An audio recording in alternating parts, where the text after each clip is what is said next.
बिस्मिल्लाहिर्रहमानिर्रहीम। पाकिस्तान मॉर्निंग में आपको खुशामदीद कहते हैं। मैं इशाल अदनान, हम ईद के बाद वापस आ चुके। जी बिल्कुल, और मैं मोहम्मद जुनैद हलीम। गुड मॉर्निंग, सुबह खैर। उम्मीद करते हैं कि आपकी ईद खैरियत से गुजरी होगी। हमारी तो बहुत ही मज़ेदार गुजरी है और खाबे अच्छे खासे खाए हैं मेरे ख्याल में। थोड़ा सा वेट भी हमें लगता है कि हमारा बढ़ना गया, तो उसे कंट्रोल करना पड़ेगा। लेकिन असल चीज़ तो ये है रमजान में जब आप पूरा महीना मुंह बंद करके रखते हैं तो फिर उसके बाद जब बड़ा मुश्किल हो जाता है। ब्रेकें आपकी फेल हो चुकी होती है ना फिर उसके बाद एकदम से। और वैसे जो पहला दिन होता है ना, पहले 2 दिन खाया ही नहीं जाता, उसमें आपको हर वक्त यही लग रहा होता है कहीं रोजा तो नहीं है, कहीं रोजा तो नहीं है, तो आपको दिन को पूरा दिन जुनैद ये भी एहसास करते रहे कि कहीं रोजा तो नहीं, और साथ ही साथ ख्वाबों के साथ भी खूब लुत्फ अंदोज होते रहे। इन्होंने हाथ को बिल्कुल नहीं रोका और मैं तो शायद अपने जज्बात पे काबू पा लूं, लेकिन बटों के लिए आपको पता है बहुत ही मुश्किल होता है, बहुत मुश्किल खाने पीने के मामला में कम से कम। बिल्कुल ऐसा ही है, और मैं बहुत मुश्किल से कंट्रोल करती रही। और हम लोग क्योंकि खुशियों का महीना था, खुशियों के दिन थे, ईद भी त्योहार ऐसा ही, और ईद भी खुशियां बांटने का एक मौका होता है। बात करते हैं ना हम खुशियों की, तो फिर उन ममालिक की बात करते हैं जहाँ पे लोग सबसे ज्यादा खुश हैं। एक नई रिपोर्ट आई है जी नाज़रीन, आपके साथ वो शेयर कर लेते हैं हम। खुशियों की बात हो रही है तो अक़वाम मुत्तहिदा की जारी जो रिपोर्ट है 2025 की, जिसमें सबसे ज्यादा खुश रहने वाले ममालिक में एक बार फिर से फिनलैंड सर फहरिस्त रहा है, और ये मुसलसल 8वीं बार हो रहा है जनाब। बिल्कुल जी, 8वीं मरतबा दुनिया का सबसे खुश तरीन मुल्क करार पाया है। दुनिया के जो पहले 5 खुश तरीन ममालिक के वो भी बता देते हैं। हाँ, वो आपके साथ शेयर करें तो उसमें सबसे पहले तो फिनलैंड ही आता है। फिनलैंड जो है वो बहुत ही, वहाँ के लोग खुशहाल हैं या खुश हैं। अच्छा, वैसे हमें ये जानने की कोशिश भी करनी चाहिए कि जी ऐसा वहाँ पे क्या होता है, क्या ये लोगों की अपनी काविशें हैं या गवर्नमेंट उनको इतना ज़्यादा फैसिलिटेट करती है। फिनलैंड वैसे तो ये फिनलैंड है, लेकिन अब फिनलैंड भी अगर इसको कहें तो गलत नहीं होगा। अच्छा, यहाँ पे टूरिस्ट भी बहुत ज़्यादा जाते हैं, और यहाँ पर आपको अगर खुशी ढूंढनी है, हैप्पीनेस का आप तलाश में है कि कहाँ पर मिलेगी आपको, तो फिर आपको फिनलैंड जाना चाहिए। तो दूसरा नंबर किसका है? डेनमार्क। तो डेनमार्क अगर आप फिर खुशी ढूंढ रहे हैं तो दूसरा नंबर डेनमार्क का। यहाँ पे आपको कदरे फिनलैंड से कम खुशी महसूस होगी, लेकिन आप डेनमार्क भी जा सकते हैं। लेकिन इसको मेरे ख्याल में डिफरेंशिएट करना बहुत ही मुश्किल होगा। पहला, दूसरा, तीसरा, ये टॉप 5 के जो ममालिक हैं। अब इसी तरह से तीसरे नंबर का जो मुल्क है वो आइसलैंड है। यहाँ पे भी लोग बहुत ज्यादा खुश खुरम रहते हैं, और ये सिर्फ एक चीज या 2 चीजों की वजह से नहीं होता।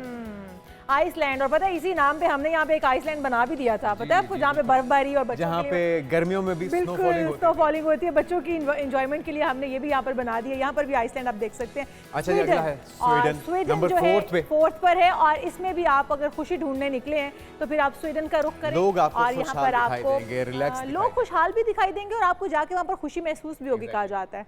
लेकिन एक और भी चीज़ है ना कि आपका अंदर दिल का मौसम भी खुश होना चाहिए। अगर आप उदास हैं, आप फिनलैंड में भी चले जाएंगे तो आप उदास ही रहेंगे। ये सोचना बड़ा जरूरी है कि दिल का मौसम आपका पुरसुकून हो, और जो आपके साथ जा रहा है एग्जैक्टली वो आपको खुशी महसूस वो भी आपका पसंदीदा शख्सियत होनी चाहिए। एग्जैक्टली, वरना किसी आप ऐसे दोस्त बोरिंग बंदे के साथ चले जाएं आप, और आप फिनलैंड में जाके वहां पर भी पछताएंगे। तो जनाब नेक्स्ट जो है नंबर वो है नीदरलैंड का। तो नीदरलैंड भी, वहां पर हैप्पी लोग रहते हैं और खुशियां बांटते हैं, और अगर आप रुख करना चाहते हैं नीदरलैंड का तो वहाँ जाकर बहुत खुशी महसूस करेंगे। लेकिन ये सारी चीज़ें जो खुशी वाली हमने बता दी हैं, टॉप 5 वाली। अब उदासी की बात यह है हमारे लिए कि हमारे मुल्क में खुशी का जो मामला है उसमें बेहतरी की बजाय एक और तनज़ली आ चुकी है पिछले साल के मुकाबले में। जरा गेस कीजिए कि हम किस नंबर पे खड़े हैं? 9वें नंबर पर हम 108वें जनाब। किस खुशी में भी है आप, काश कि हम 8वें पे ही आ जाएं।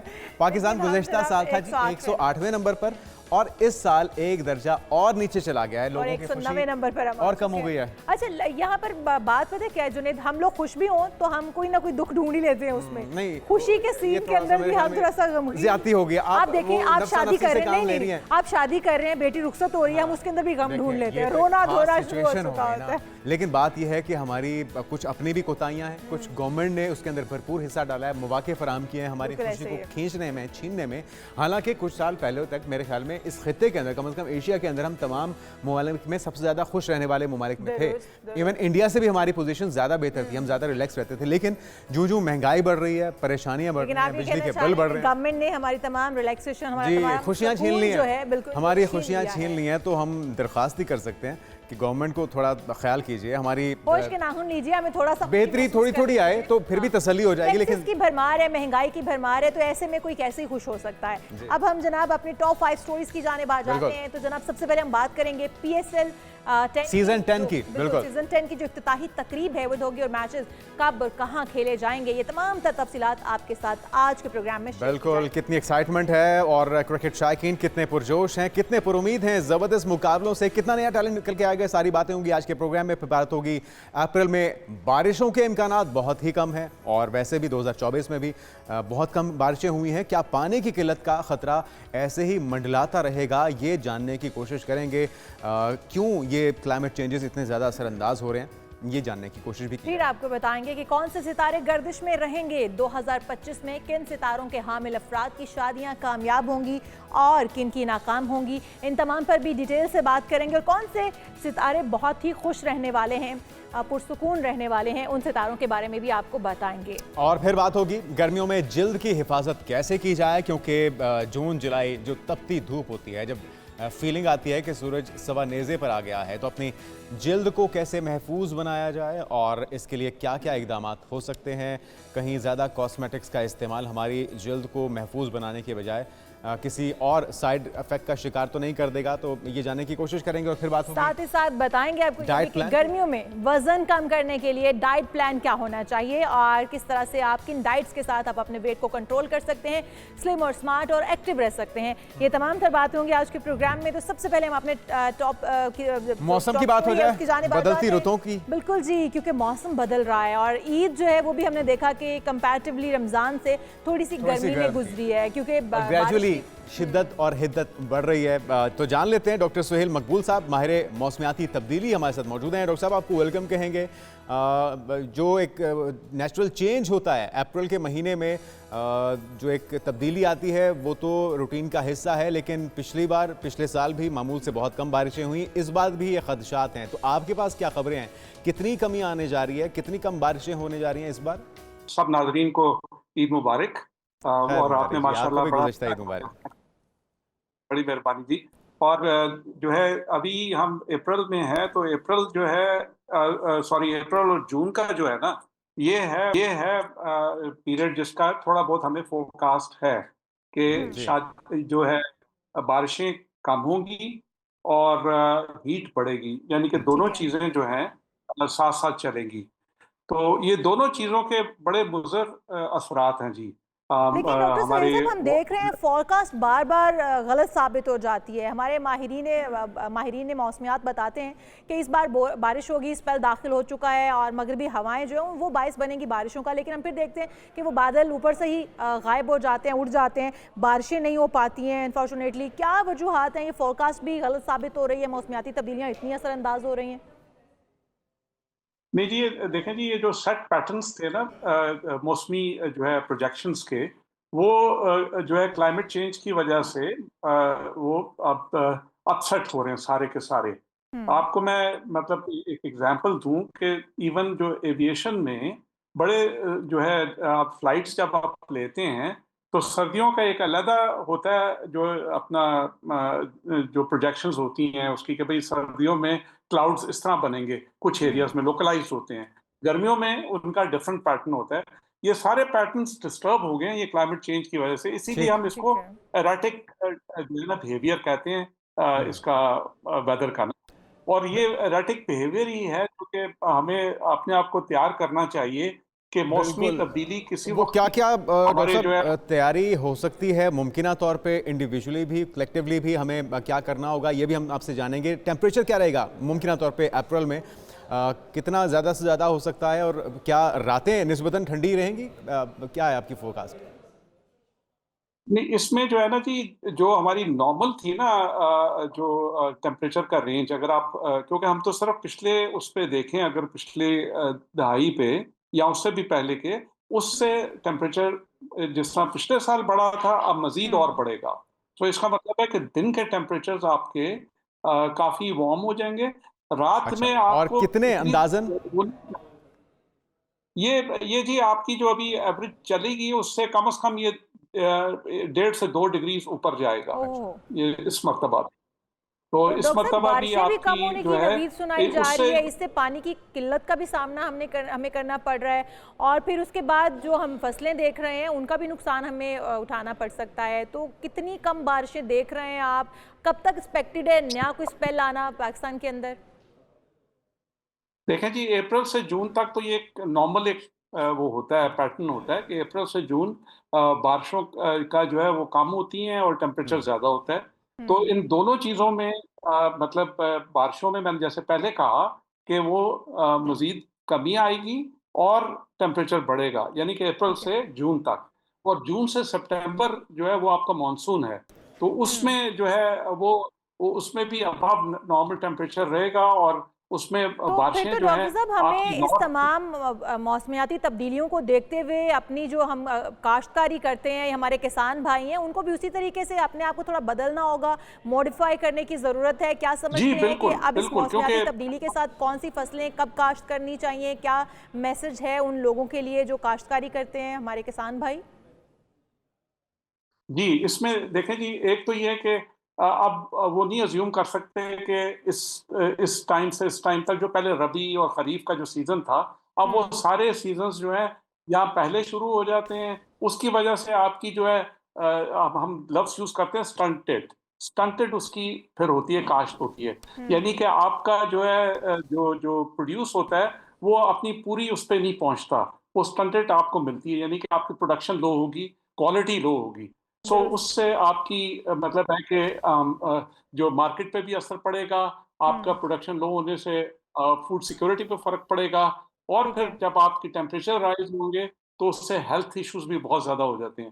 तो हेल्थ दुरुस्त। इश्यूज़ में आपकी जो है हीट स्ट्रोक्स का ज़्यादा खतरा होगा, उसमें आपको वल्नरेबल जो पॉपुलेशन है, उसके लिए कोई कूलिंग सेंटर्स कुछ बनाने पड़ेंगे, गवर्नमेंट को ठीक। कुछ अब आहिस्ता-आहिस्ता उस तरफ करना पड़ेगा जो कि नॉर्मल से हट के है।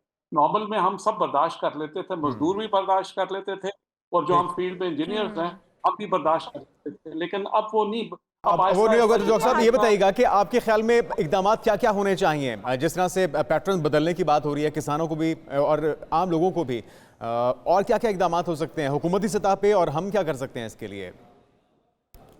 देखें जी, 3 चीज़ें हैं। एक तो है कि आपका वाटर कंज़र्वेशन, ये तो हम्म। अब जो हमारी अभी तक रही है ना पानी का इस्तेमाल, वो हमें पैटर्न चेंज करना पड़ेगा क्योंकि हम वाटर जो है स्ट्रेस से वाटर स्केर्सिटी पे जा रहे हैं। हमारा जो 1952 में 5000 क्यूबिक मीटर था हर बंदे का जो मिलता था, जी। अवेलेबल था। अब ये 5000 से कम होके 900 से भी कम हो गया है। यानी कि आप ऑलमोस्ट आप देख लें कि 5 गुना या उस काम आ गए, लेकिन हमारी जो ज़िया की आदतें हैं वो बढ़ गई हैं। अब वो उधर दुरुस्त। से कम हुआ, ज़िया बढ़ गया। तो अब हमें कंज़र्वेशन की तरफ जाना है इन आवर प्रोडक्शन मेथड्स, यानी कि फार्मर्स को भी अब वो पुरानी टेक्निक्स नहीं कर सकते, फ्लड इरिगेशन वाली और वो बाकी चीज़ें जो है नहीं कर सकते। ये चीज़ें हम्म। को हम आहिस्ता-आहिस्ता, ये नहीं एक्सपेक्ट कर रहा कि एकदम मॉडर्नाइज़ेशन आएगी, लेकिन गवर्नमेंट को जो है ज़्यादा अब इस पे देना पड़ेगा कि कौन-सी मॉडर्न टेक्निक्स हैं और इसमें अब ग्रीन पाकिस्तान का बाकी चीज़ों का भी देख रहे हैं कि आहिस्ता-आहिस्ता दुरुस्त। रियलाइज़ेशन आ रही है कि अगर आप मेथोडोलॉजीज़ नहीं चेंज बिल्कुल और ठीक। करेंगे, अगर अभी तो भी आप खुद वाटर को ना बदला गया और तरीक़ाकार ना बदले गए तो आने वाले दिनों में मौसमियाती तब्दीलियों की हम देख रहे हैं, पानी की किल्लत भी होने जा रही है पानी सर से और गुजर जाएगा। बिल्कुल, और फिर जो क्रॉप्स में आप कह रहे हैं कमी हो जाएगी, अनाज जो है वो मुयस्सर नहीं आ पाएगा लोगों को, तो ये बहुत सारे प्रॉब्लम्स हैं जिनको अभी से जिनके लिए कोई इकदाम होने बहुत ज़रूरी हैं। बहुत शुक्रिया डॉक्टर सुहेल मकबूल हमारे साथ मौजूद थे, बहुत शुक्रिया आपका। बहुत शुक्रिया आपका। और हम यहाँ पर एक ब्रेक शामिल कर लेते हैं और क्योंकि ब्रेक दीगर के बाद फिर बहुत ही अहम इशू होगा PSL से मुतल्लिक, और दीगर अहम खबरें आपके साथ शेयर करेंगे। हमारे साथ रहेगा। Stay with us.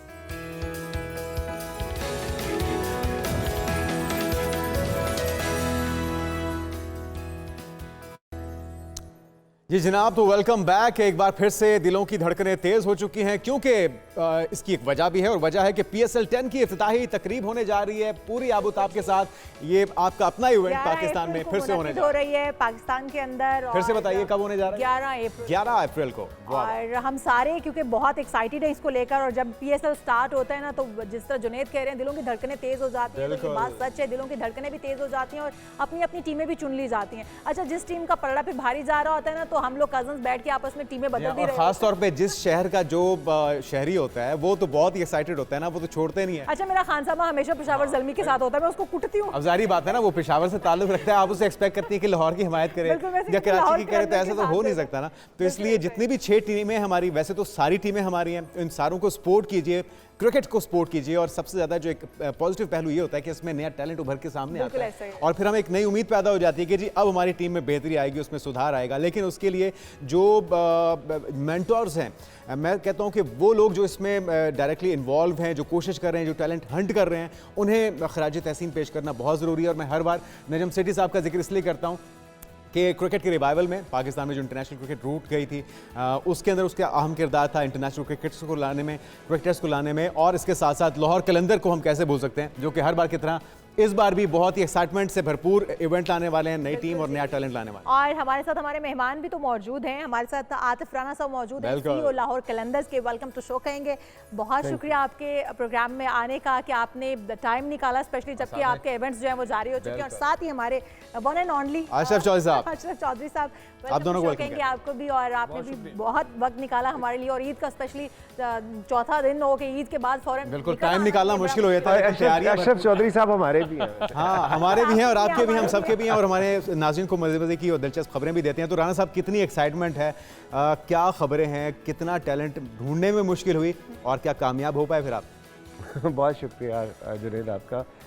बात ये है कि एक्साइटमेंट तो है, बिकॉज फैंस जो है वो कनेक्टेड हैं। आपने देखा कि जिस तरह अभी लास्ट मंथ हमने जब PSL की ट्रॉफ़ी जब अनवील हुई कराची में, तो सलमान नसीर ने पहली दफ़ा ट्रॉफ़ी टूर अरेंज किया, जो हमेशा लाहौर कलंदर का खासा रहा है जी, कि जीत के हमेशा ट्रॉफ़ी अपने फैंस के पास लेके जाते हैं, जो प्लेयर्स की फैमिलीज हैं उनके पास लेके जाते हैं।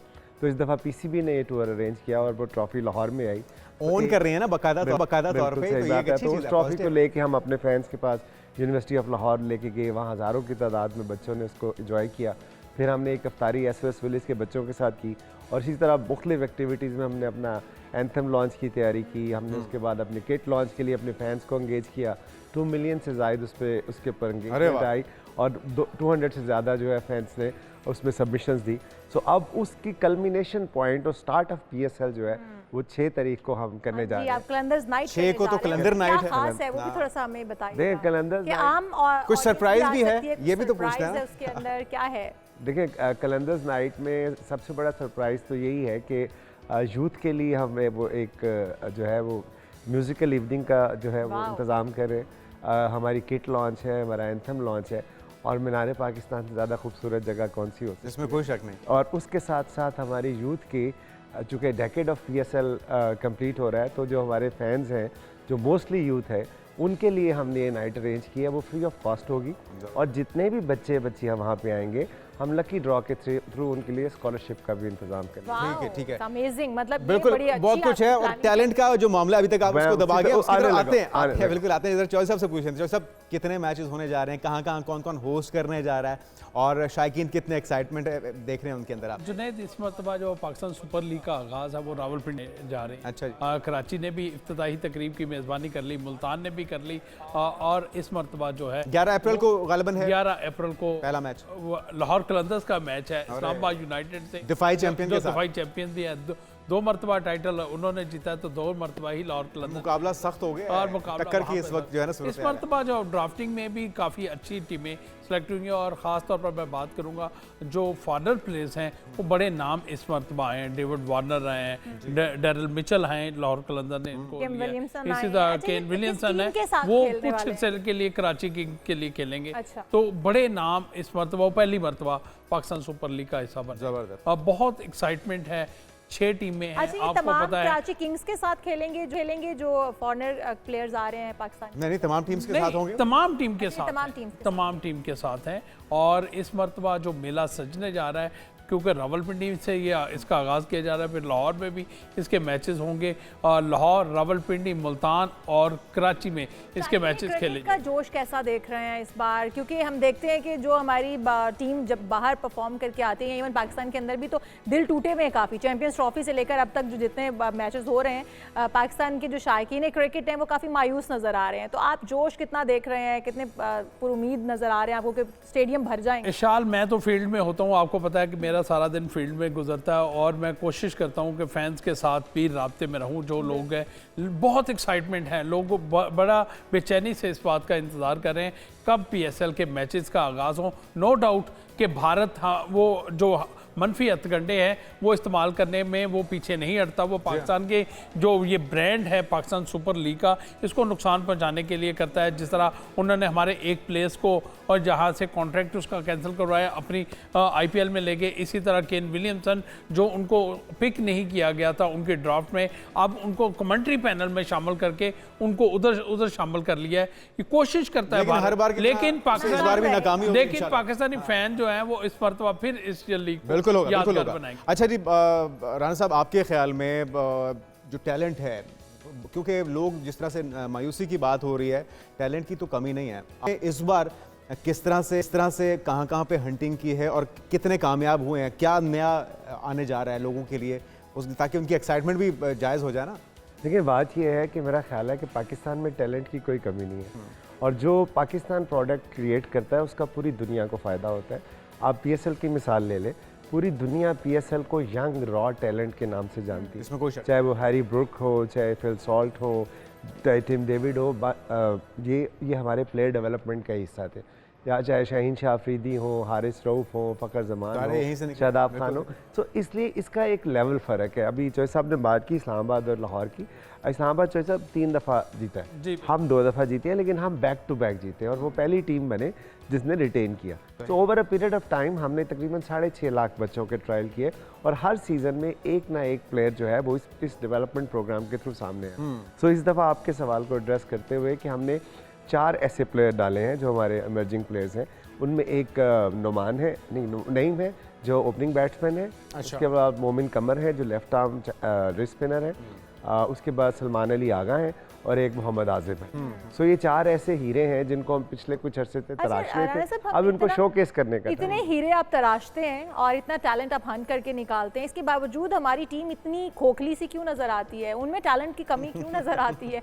वो क्यों नहीं परफॉर्म कर पाते? सिलेक्शन कमेटी में राना साहब को डालना पड़ेगा। नहीं सर, नहीं। टैलेंट एक अलग चीज़ है, और इन्वायरमेंट एक अलग चीज़ है, और उनको मौका मिलना भी स्टूडियो, बिल्कुल सही बात है। आपका स्टूडियो जो है वो एक खूबसूरत बुक है, इसमें आप एंकर्स हैं, आपके कैमरामैन होगा, आपके जो लाइटिंग के लोग होंगे, सबका अपना अपना रोल है, सबका अपना अपना। अगर आप इस इन्वायरमेंट को ख़राब कर दें तो आप जितनी मर्जी टैलेंटेड हो, आप उस तरह की परफॉर्मेंस, उस तरह की शोकेस नहीं हो सकती। सियासत की नज़र अगर हो जाए खेल तो देखिए, सियासत तो मुझे नहीं पता, नहीं बिल्कुल ऐसी बात, सियासत की बात नहीं है, बात एनवायरनमेंट की है। देखिए ना, वो जब मैरिज जब साइड पे होगा और जाती ताल्लुक या दोस्तियां निभाई जाएंगी तो फिर, या फिर दबाव आड़े आ जाते हैं, नेशन सतह पर जब आप आ जाते हैं ना, जब आपने मुल्क को रिप्रेजेंट करना है, तो वहाँ पर तजर्बात नहीं किए। बिल्कुल सही कह रहे हैं। वहाँ पर आपने वो को देना है जो परफॉर्म करे और मुल्क का नाम, और जिस तरह से, लेकिन बदकिस्मती है कि हमारे यहाँ वहाँ पर भी तजर्बा नहीं होता, वो होना चाहिए, बेहतरीन कर सकते हैं। अच्छा, एक चीज़ मैं चौधरी साहब देख रहा था कि हमने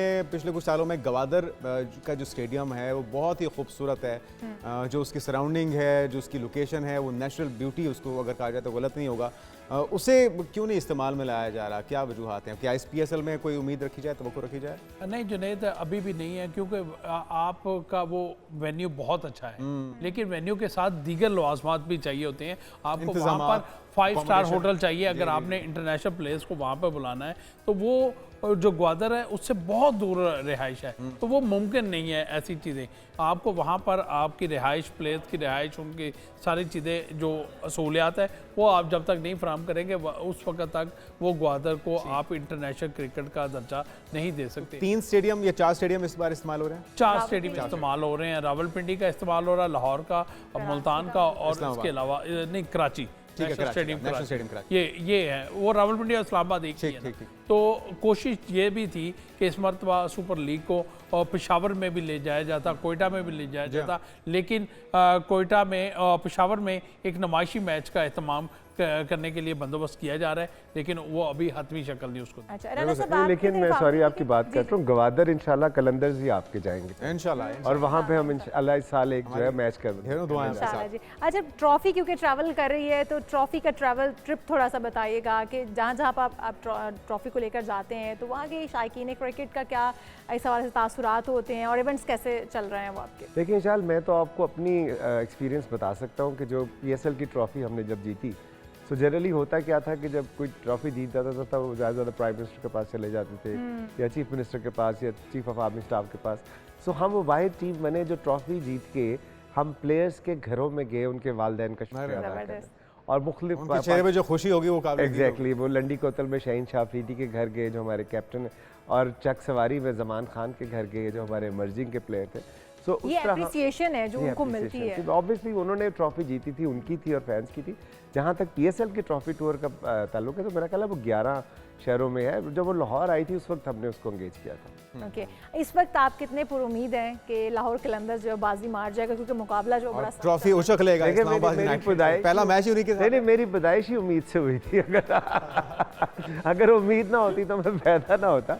देखिए बात यह है कि सारी टीमें बहुत अच्छी हैं। असल बात यह है कि पाकिस्तान के मुल्क में कि जो PSL है यह पाकिस्तान के माथे का झूमर है और ये पूरी कौम को यूनाइट करती है, क्योंकि इसमें हमें ये भी दुख नहीं होता कि हम हार जाएंगे, क्योंकि कोई भी जीतेगा तो पाकिस्तान की जीत होगी। PSL का जुनून ही एक डिफरेंट होता है। हम देखते हैं कि ऐसे उस वक्त लोगों का जोश और जज्बा उभर के बाहर आता है ना, इतना तो चैंपियंस ट्रॉफी में नहीं आता जितना उस वक्त आता जब PSL के लाहौर कलंदर को भी ये एजाज़ हासिल है कि जब लाहौर कलंदर का कहीं पे मैच होता है, सबसे ज़्यादा कलंदर्स फैंस हैं वो स्टेडियम को भरते हैं। आपने अक्सर लाहौरियों की जो एक्साइटमेंट का लेवल है वो कराची में भी है ना। मैं आपको एक सबसे मैचेस भी लाहौर में इसीलिए। हाँ, मैं आपको बताऊं, बिल्कुल सही कह रहे हैं हम। 13 मैचेस आप जो बात कर रहे थे लाहौर के एक्साइटमेंट की, हमने जो किट डिजाइन लॉन्च किया कंपटीशन, जो एंट्रीज आई उसमें 35% पंजाब से थी और 30% सिंध से थी। अरे वाह जी वाह। सो इससे आप अंदाजा लगा डिफरेंस कितना है।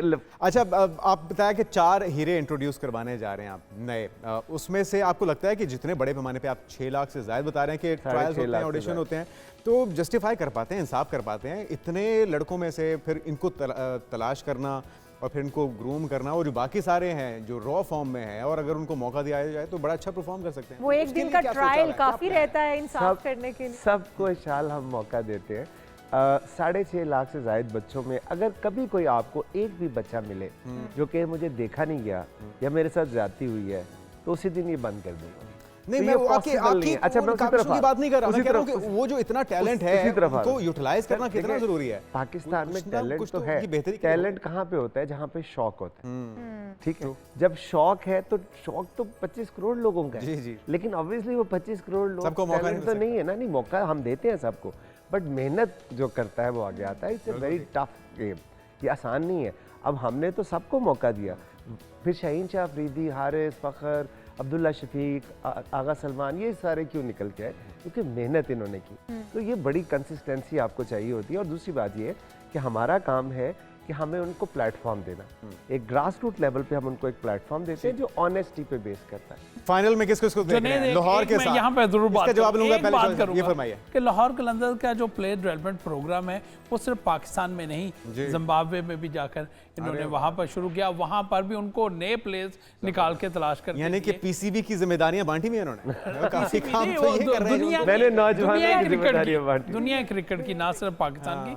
ऑस्ट्रेलिया में भी जाके इन्होंने अपने प्लेयर्स को वहां पर जाकर उनको मौका दिया, तो वहां पर भी मौका करें। क्रिकेट की खिदमत कर रहे हैं, बहुत अच्छी बात, बहुत जबरदस्त खिदमत कर रहे हैं और अल्लाह ताला आपको इस्तकामत दे। फाइनल में किसको देख रहे हैं लाहौर के अंदर के मुकाबले? लाहौर ही जिसको देखना चाहिए।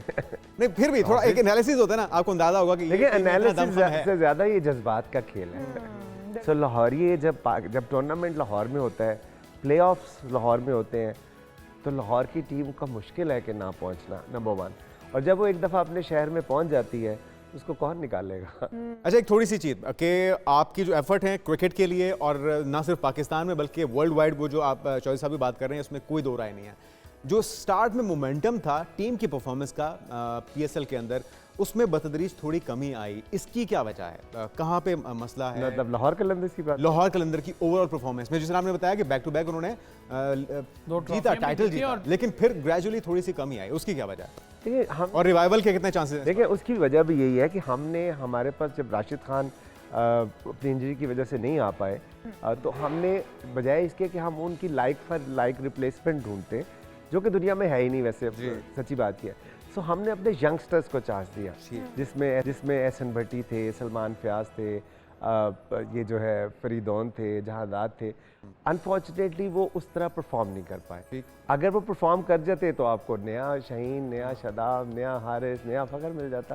सो ये वो डिफरेंस है जो लाहौर कलंदर क्रिएट करती है, क्योंकि हम हार जीत से मुबर्रा होकर खेल। ज़बरदस्त ज़बरदस्त चॉइस। अब टिकटों की ज़रा रेट्स भी बताते हैं हमारे ऑडियंस को, ताकि वो पता चल जाए ना कि कितने उन्होंने पॉकेट मनी, क्योंकि ईदियाँ तो खूब मिली हुई होंगी, तो थोड़ी सी बचा के रखें। नहीं, इस मरतबा जो पाकिस्तान क्रिकेट बोर्ड ने फैसला किया कि टिकटों के जो रेट्स हैं वो नॉर्मल रखे जाएंगे। कम से कम रेंज कितनी, कहाँ से 250 से शुरू होगी ये टिकट। अच्छा। तो आम जनरल स्टैंड की होंगी वो 250 से शुरू होगी और फिर ये जाएगी 2500 तक जाएगी। अच्छा। और फिर इसके बाद जो इस मरतबा क्योंकि पाकिस्तान क्रिकेट बोर्ड ने अपने वेन्यूज़ को भी अपग्रेड किया है, वहाँ पर हॉस्पिटैलिटी बॉक्सेज हैं, उनकी भी कीमत काफ़ी है, वो लाखों में कीमत है। अच्छा। तो वो वहाँ पर भी वो तो कंपनीज होती हैं, पूरा बॉक्स अपने बॉक्सेस वगैरह ले ले। लेकिन ये खुशाइन बात है कि बहुत ही लो प्राइस में इकोनॉमिकल है, बिल्कुल सब देख सकेंगे। देखिए उन्होंने कोशिश तो ये की है कि लोग आए, स्टेडियम आए और ये डे एंड नाइट मैचेस होंगे। ये जो सब ये कोशिश वो नेशनल T20 कप में क्यों नहीं करते? होनी चाहिए। चले पीएसएल में सही है, तो हमारा अपना मैच है,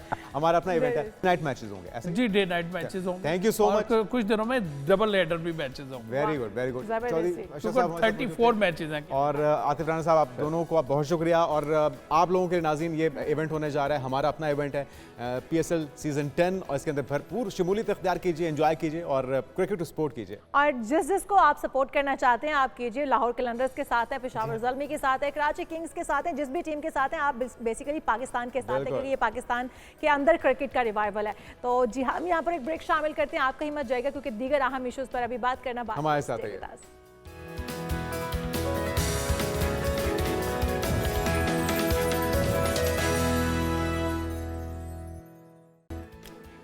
वेलकम बैक नाज़रीन। बात हो जाए कुछ जिल्द की। जिल्द को तरोताज़ा किस तरह से रखना है, क्योंकि गर्म मौसम इंसानी जिल्द और बालों के लिए इंतहाई नुकसानदेह होता है, और गर्मी की शिद्दत से जिल्द चिकनी, चेहरे पर कील मुहासे आना शुरू हो जाते हैं और बहुत इरिटेशन होती है। बिल्कुल ऐसा ही है, और ये गर्मियों में स्पेशली आप पर अटैक करते हैं, आपके बाल ड्राई हो जाते हैं, बदनुमा दाग धब्बे आपके स्किन पर पड़ने शुरू हो जाते हैं, झुर्रियाँ पड़नी शुरू हो जाती हैं, स्किन ड्राई सी हो जाती है। तो किस तरह से अपनी जिल्द को तरोताज़ा रखना है और अपने बालों को मॉइस्चराइज रखना है, ये सब जानेंगे। हमारे साथ डॉक्टर कमल जवाद, कंसल्टेंट डर्मेटोलॉजिस्ट मौजूद हैं। वेलकम टू शो कहेंगे डॉक्टर कमल आपको। डॉक्टर कमल, हम लोग वैसे तो बहुत ज़्यादा एहतियात करते हैं, लेकिन जैसे मौसम गर्मा आता है तो हमारी तमाम एहतियातें धरी की धरी रह जाती है और मौसम असरअंदाज हो जाता है, कील मुहासे शुरू हो जाते हैं, ब्लैक हेड्स बनने शुरू हो जाते हैं, स्किन जो है वो उभरनी शुरू हो जाती है। किस तरह से अपनी स्किन को हाइड्रेट भी रखा जा सकता है और फिर फ्रेश भी रखा जा सकता है, क्या मुमकिन है गर्मी के अंदर? देखिए, जैसे मौसम में गर्मा आता है, आपको सबसे पहले जिन चीज़ों पे तवज्जो देनी होती है अपनी बॉडी के साथ-साथ, वो सबसे प्रायोरिटी पे आपके बाल और आपकी स्किन होते हैं। ये 2 चीज़ें वो हैं, जैसे ही वेदर चेंज होता है, आपकी सेहत के साथ-साथ इन 2 चीज़ों पे भी सबसे ज़्यादा असर होता है। तो बालों के लिए भी और आपकी स्किन के लिए भी जो बेहतरीन चीज़ है हाइड्रेट रखने के लिए, आपको पता है कि नेचुरली अवेलेबल बगैर किसी लाइक हम उसे कहें कि एक्सपेंस के, सबसे ईज़ी चीज़ है हमारे पास पानी। पानी को इस्तेमाल करना, लाइक उसको एक खास, आपको पता है कि उसकी खास क्वांटिटी होती है। लाइक आपने मौसम गर्मा, मौसम सरमा, दोनों में ही अपने हाइड्रेशन लेवल को इंटरनली मेंटेन करने के लिए पानी पीना होता है। हम लोग ये समझते हैं कि अगर हम कोल्ड ड्रिंक्स पी रहे हैं, हम कोई जूसेस पी रहे हैं, लाइक वो उसका थोड़ा बहुत सब्स्टिट्यूट हो सकता है, लेकिन पानी का नेमल बदल कोई नहीं होता। अगर आप प्योरली पानी को पिए तो वो आपकी स्किन को ना सिर्फ हाइड्रेट रखेगा, आपके बालों को ना सिर्फ हाइड्रेट रखेगा, बल्कि इंटरनली भी आपके ऑर्गन्स को वो बहुत सेहतमंद रखता है, जैसे किडनीज है, लिवर है, आपका ब्लड है। सो सबसे मेन चीज है हाइड्रेशन मेंटेन करने के लिए पानी। उसके बाद सेकंड नंबर पे, जैसे ही मौसम गर्मा आता है, उसके साथ ही हमारे जो मसले मसाइल स्टार्ट हो जाते हैं, हमारी स्किन ऑयली हो जाती है, जिन लोगों को एक्ने का इशू होता है उन्हें एक्ने निकलना शुरू हो जाती है, और इतनी ज्यादा सन रेजेस होती है, इतनी ज्यादा धूप होती है कि आपकी स्किन बर्न होना शुरू हो जाती है। स्किन ज़रूर। बर्न के प्रॉब्लम्स इस मौसम में बहुत ज़्यादा आ जाते हैं। दूसरा अच्छा, मेलास्मा यानी सन कि टैन के पिगमेंटेशन बहुत साथ-साथ हो जाती हमें है। बालों के मसाइल भी दरपेश होते हैं, बाल बहुत ज़्यादा ड्राई, रूखे हो जाते हैं और ऐसे लगता है कि पता नहीं हुँ। कितने डैमेज हो चुके हैं और ये स्पेशली गर्मियों के मौसम में होता है। तो क्या आप बार-बार नहाना, शैम्पू ज़्यादा करना, केमिकल वाले क्योंकि शैम्पूज़ भी होते हैं तो वो यूज़ करना, क्या ये एक वजह भी हो सकती है और क्या ये भी पानी से हल हो सकता है मसला ज़्यादा पीने से? नहीं देखिए, ये बालों का जो मसला है समहाउ हल हो सकता है। हाइड्रेशन इंटरनली अगर मेंटेन करेंगे तो बाल आपके काफ़ी हद तक मॉइस्चराइज़ रह सकते हैं, लेकिन स्किन और बालों को दोनों को हमें टॉपिकल मॉइस्चराइज़ेशन भी देनी पड़ती है। हम ये हुँ, समझते हैं कि मॉइस्चराइज़ेशन हमें सिर्फ़ सर्दियों में ज़रूरी होती है या ड्राई स्किन वालों को ज़रूरी होती है, ऐसा नहीं होता। आपके बालों को भी मॉइस्चराइज़ेशन और हाइड्रेशन की ज़रूरत होती है। सुपरफिशियली आप अपने बालों को कैसे मॉइस्चराइज़ कर सकते हैं? हर एक घर में आजकल वैसे एलोवेरा अवेलेबल है। अगर एलोवेरा अवेलेबल नहीं है पौधा एलोवेरा का, तो आप बाहर से भी मेडिकेटेड एलोवेरा ले सकते हैं। एलोवेरा बहुत अच्छा है आपके बालों की और आपकी स्किन की मॉइस्चराइज़ेशन के लिए। दिन में 1 ओके, मर्तबा आप इन दोनों को अपने इसका जो गूदा है वो निकाल के उसे फ्रिज में रखें आधे घंटे तक, और क्योंकि उससे उसकी तासीर काफ़ी हद तक अच्छी हो जाती है और ओके। उसे आप लगा सकते हैं अपनी स्कैल्प में भी और साथ में अपने ठीक चेहरे है। पर भी। अच्छा, ये ना सिर्फ़ आपको स्किन और बालों दोनों को अफेक्ट तो करती है गर्मी, लेकिन धूप से बचाव के लिए अमूमी तौर पे सन ब्लॉक का इस्तेमाल किया जाता है, लेकिन रिसेंट तहकीक ये कहती है कि जो केमिकल सन ब्लॉक के अंदर मौजूद हैं वो 2 घंटे में आपकी स्किन में पेनिट्रेट कर जाते हैं और उससे बेशुमार मसाइल बिल्कुल। और केमिकल जो हैं वो डैमेज करते हैं आपके ब्लड को भी और आपकी स्किन को भी। तो क्या कोई ऐसी नेचुरल रेमेडी भी है जिससे साइड इफ़ेक्ट से भी बचा जा सके और सन ब्लॉक इस्तेमाल ना देखिए करना पड़े? नहीं, देखिए ऐसा बिल्कुल नहीं है। हमारी जो अमेरिकन गाइडलाइन है, जो हमारी एफडीए है, उसने 6 मंथ से लेके 6 मंथ के नीचे वाला बच्चा सिर्फ़ यूज़ नहीं करेगा। 6 मंथ से अबव जो भी एज ग्रुप है, वो सन ब्लॉक यूज़ करें, लेकिन मेडिकेटेड सन ब्लॉक। 2 तरह ओके, के सन ब्लॉक होते हैं, एक केमिकल, एक फिज़िकल। ये गाइडलाइन ठीक नहीं है कि वो आपके ब्लड में एब्ज़ॉर्ब होके आपको नुकसान देता है, बल्कि वो आपकी स्किन को ना सिर्फ़ सन रेज़ से प्रोटेक्ट करता है, उसके अलावा वो आपको मुख्तलिफ़ किस्म के कैंसर से भी बचाता है। ओके। मुख्तलिफ किस्म की आपको प्रॉब्लम से भी बचाता है। लेकिन ये बात आपकी जो पहली थी उसे मैं कोट करूँगी कि सन ब्लॉक कोई भी 2 से 3 घंटे से ज़्यादा वर्क नहीं करता। लाइक वो हुँ। एब्ज़ॉर्ब हो जाता है, फिर आपको एक नया सन ब्लॉक, नया कोट अप्लाई करना पड़ता है। तो मैं अपने पेशेंट्स को मशवरा ये देती हूँ कि आप प्री अर्ली अपने सन ब्लॉक को रिपीट कर लें। क्योंकि आजकल बहुत सारे सन ब्लॉक्स मार्केट में अवेलेबल हैं। अगर आप उसने मेकअप किया हुआ है, आप लगा नहीं सकते, तो बहुत सारे स्प्रे फॉर्म में हैं, बहुत सारे और पफ वैसे फॉर्म भी में हैं। आप डॉक्टर उसका एक कमल कोट ये अपने भी फेस तो पे कर ज़रूरी सकते है हैं। कि आप अपनी स्किन टाइप को देखते हुए मॉइस्चराइज़र या फिर आप सनब्लॉक यूज़ करें, क्योंकि जो डॉक्टर आपकी परफेक्ट। स्किन को चेक करते हैं उसके बाद जो वो आपको रेकमेंड करते हैं वही आपको यूज़ करना ज़रूरी है, क्योंकि आपकी स्किन जो है वो बड़ी कॉम्प्लेक्स किस्म की होती है, पता नहीं चलता कि कौन सी स्किन के ऊपर कौन सी चीज़ यूज़ करेगी। तो जब हम खुद ही एक्सपेरिमेंट के तौर पर स्टोर से जाकर ख़रीद लेते हैं तो वो कितना साइड इफ़ेक्ट छोड़ सकते हैं हमारी स्किन के ऊपर।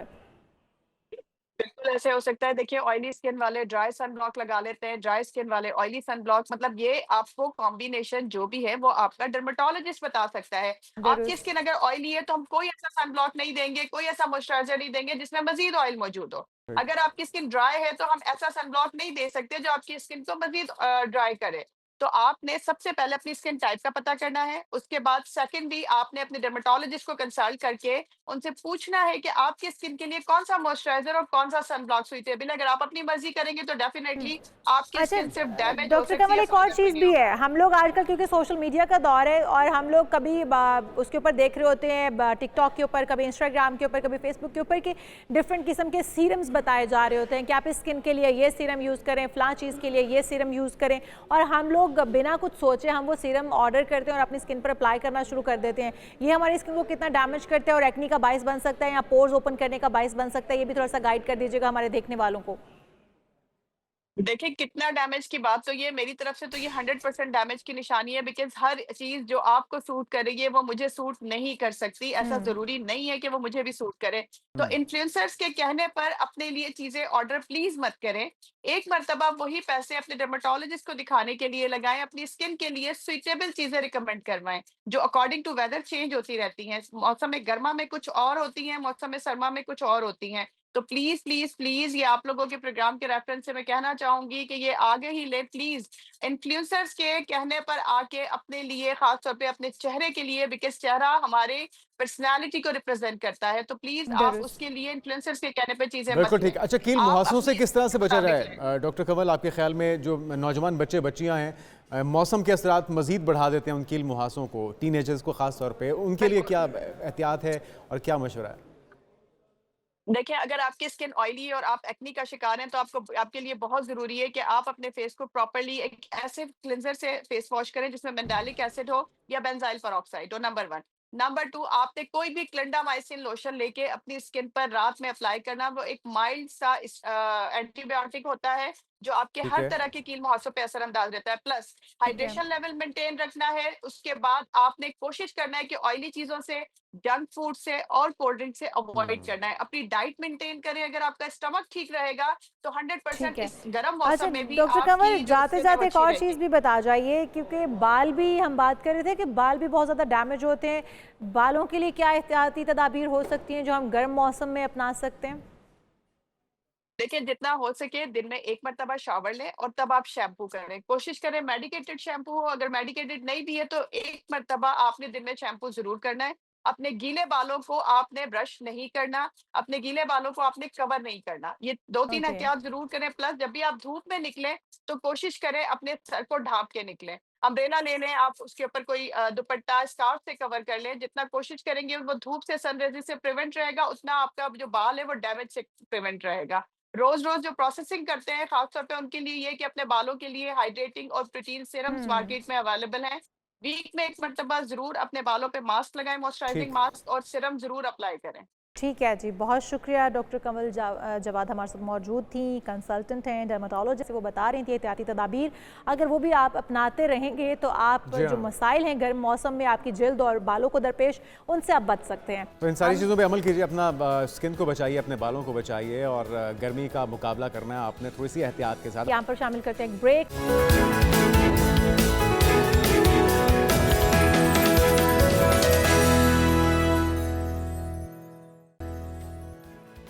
प्रोग्राम में एक बार फिर से आपको खुशामदीद कहते हैं और बात कर लेते हैं नौकरी की, जो कि हम बड़ा ही कभी कभी तनकीद का निशाना भी बनाते हैं कि ख़वातीन को बाहर निकल के काम करने की इजाज़त नहीं होनी चाहिए, ख़वातीन को बाहर नहीं निकलना चाहिए।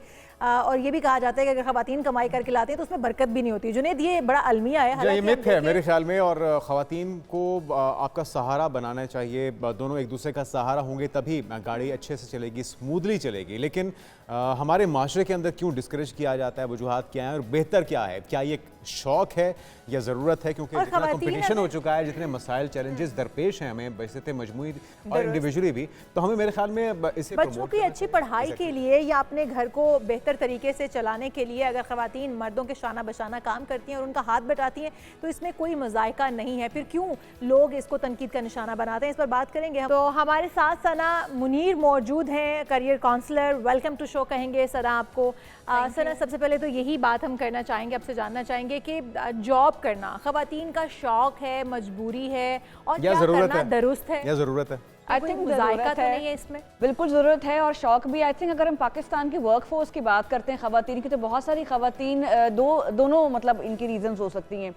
वो शौक की वजह से भी करती हैं और सेकेंडली वो अपनी जो है ना कहते हैं कि मतलब ज़रूरत के तहत भी जो है ना ये काम करती हैं।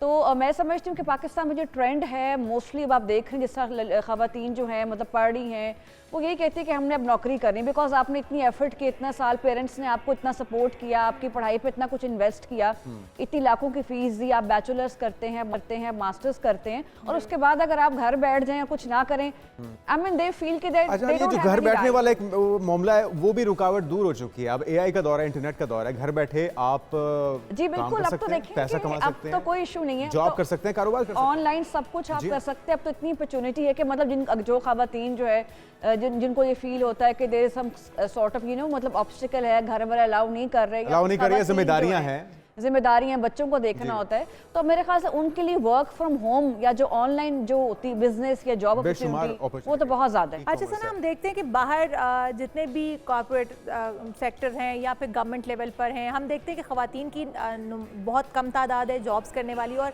मर्दों की तादाद बहुत ज़्यादा है। उसमें यह भी हो सकता है कि मर्द जो है वो ख़वातीन को डिस्करेज करते हैं या इस तरह का इन्वायरमेंट पैदा कर दिया जाता है कि ख़वातीन उस इन्वायरमेंट में सेट ही नहीं बैठती हैं, काम ही नहीं वहाँ पर। देखिए, आपका पॉइंट बिल्कुल वैलिड है, मैं इस पर ये एग्री करती हूँ, लेकिन देखें एक तो हम अगर जेंडर इक्वालिटी की बात करते हैं वो तो अब गवर्नमेंट काफ़ी चीज़ पे काम कर रही है और काफ़ी ऑर्गेनाइजेशंस जो हैं, इवन लॉ फर्म्स भी, कि हमने जहाँ पर कोई मेल है तो वहाँ पर फीमेल को भी आपने उतनी ही इक्वालिटी देनी, मतलब उसकी भी उतने ही राइट्स हैं पार्टिसिपेशन के। लेकिन अब ये देखने में ना कि जितने का जो अगर मैनेजमेंट लेवल पे हम देखते हैं बहुत ज़्यादा है, मोस्टली टेंडेंसी थी कि लड़के ही आके या मर्द आके जॉब करेंगे।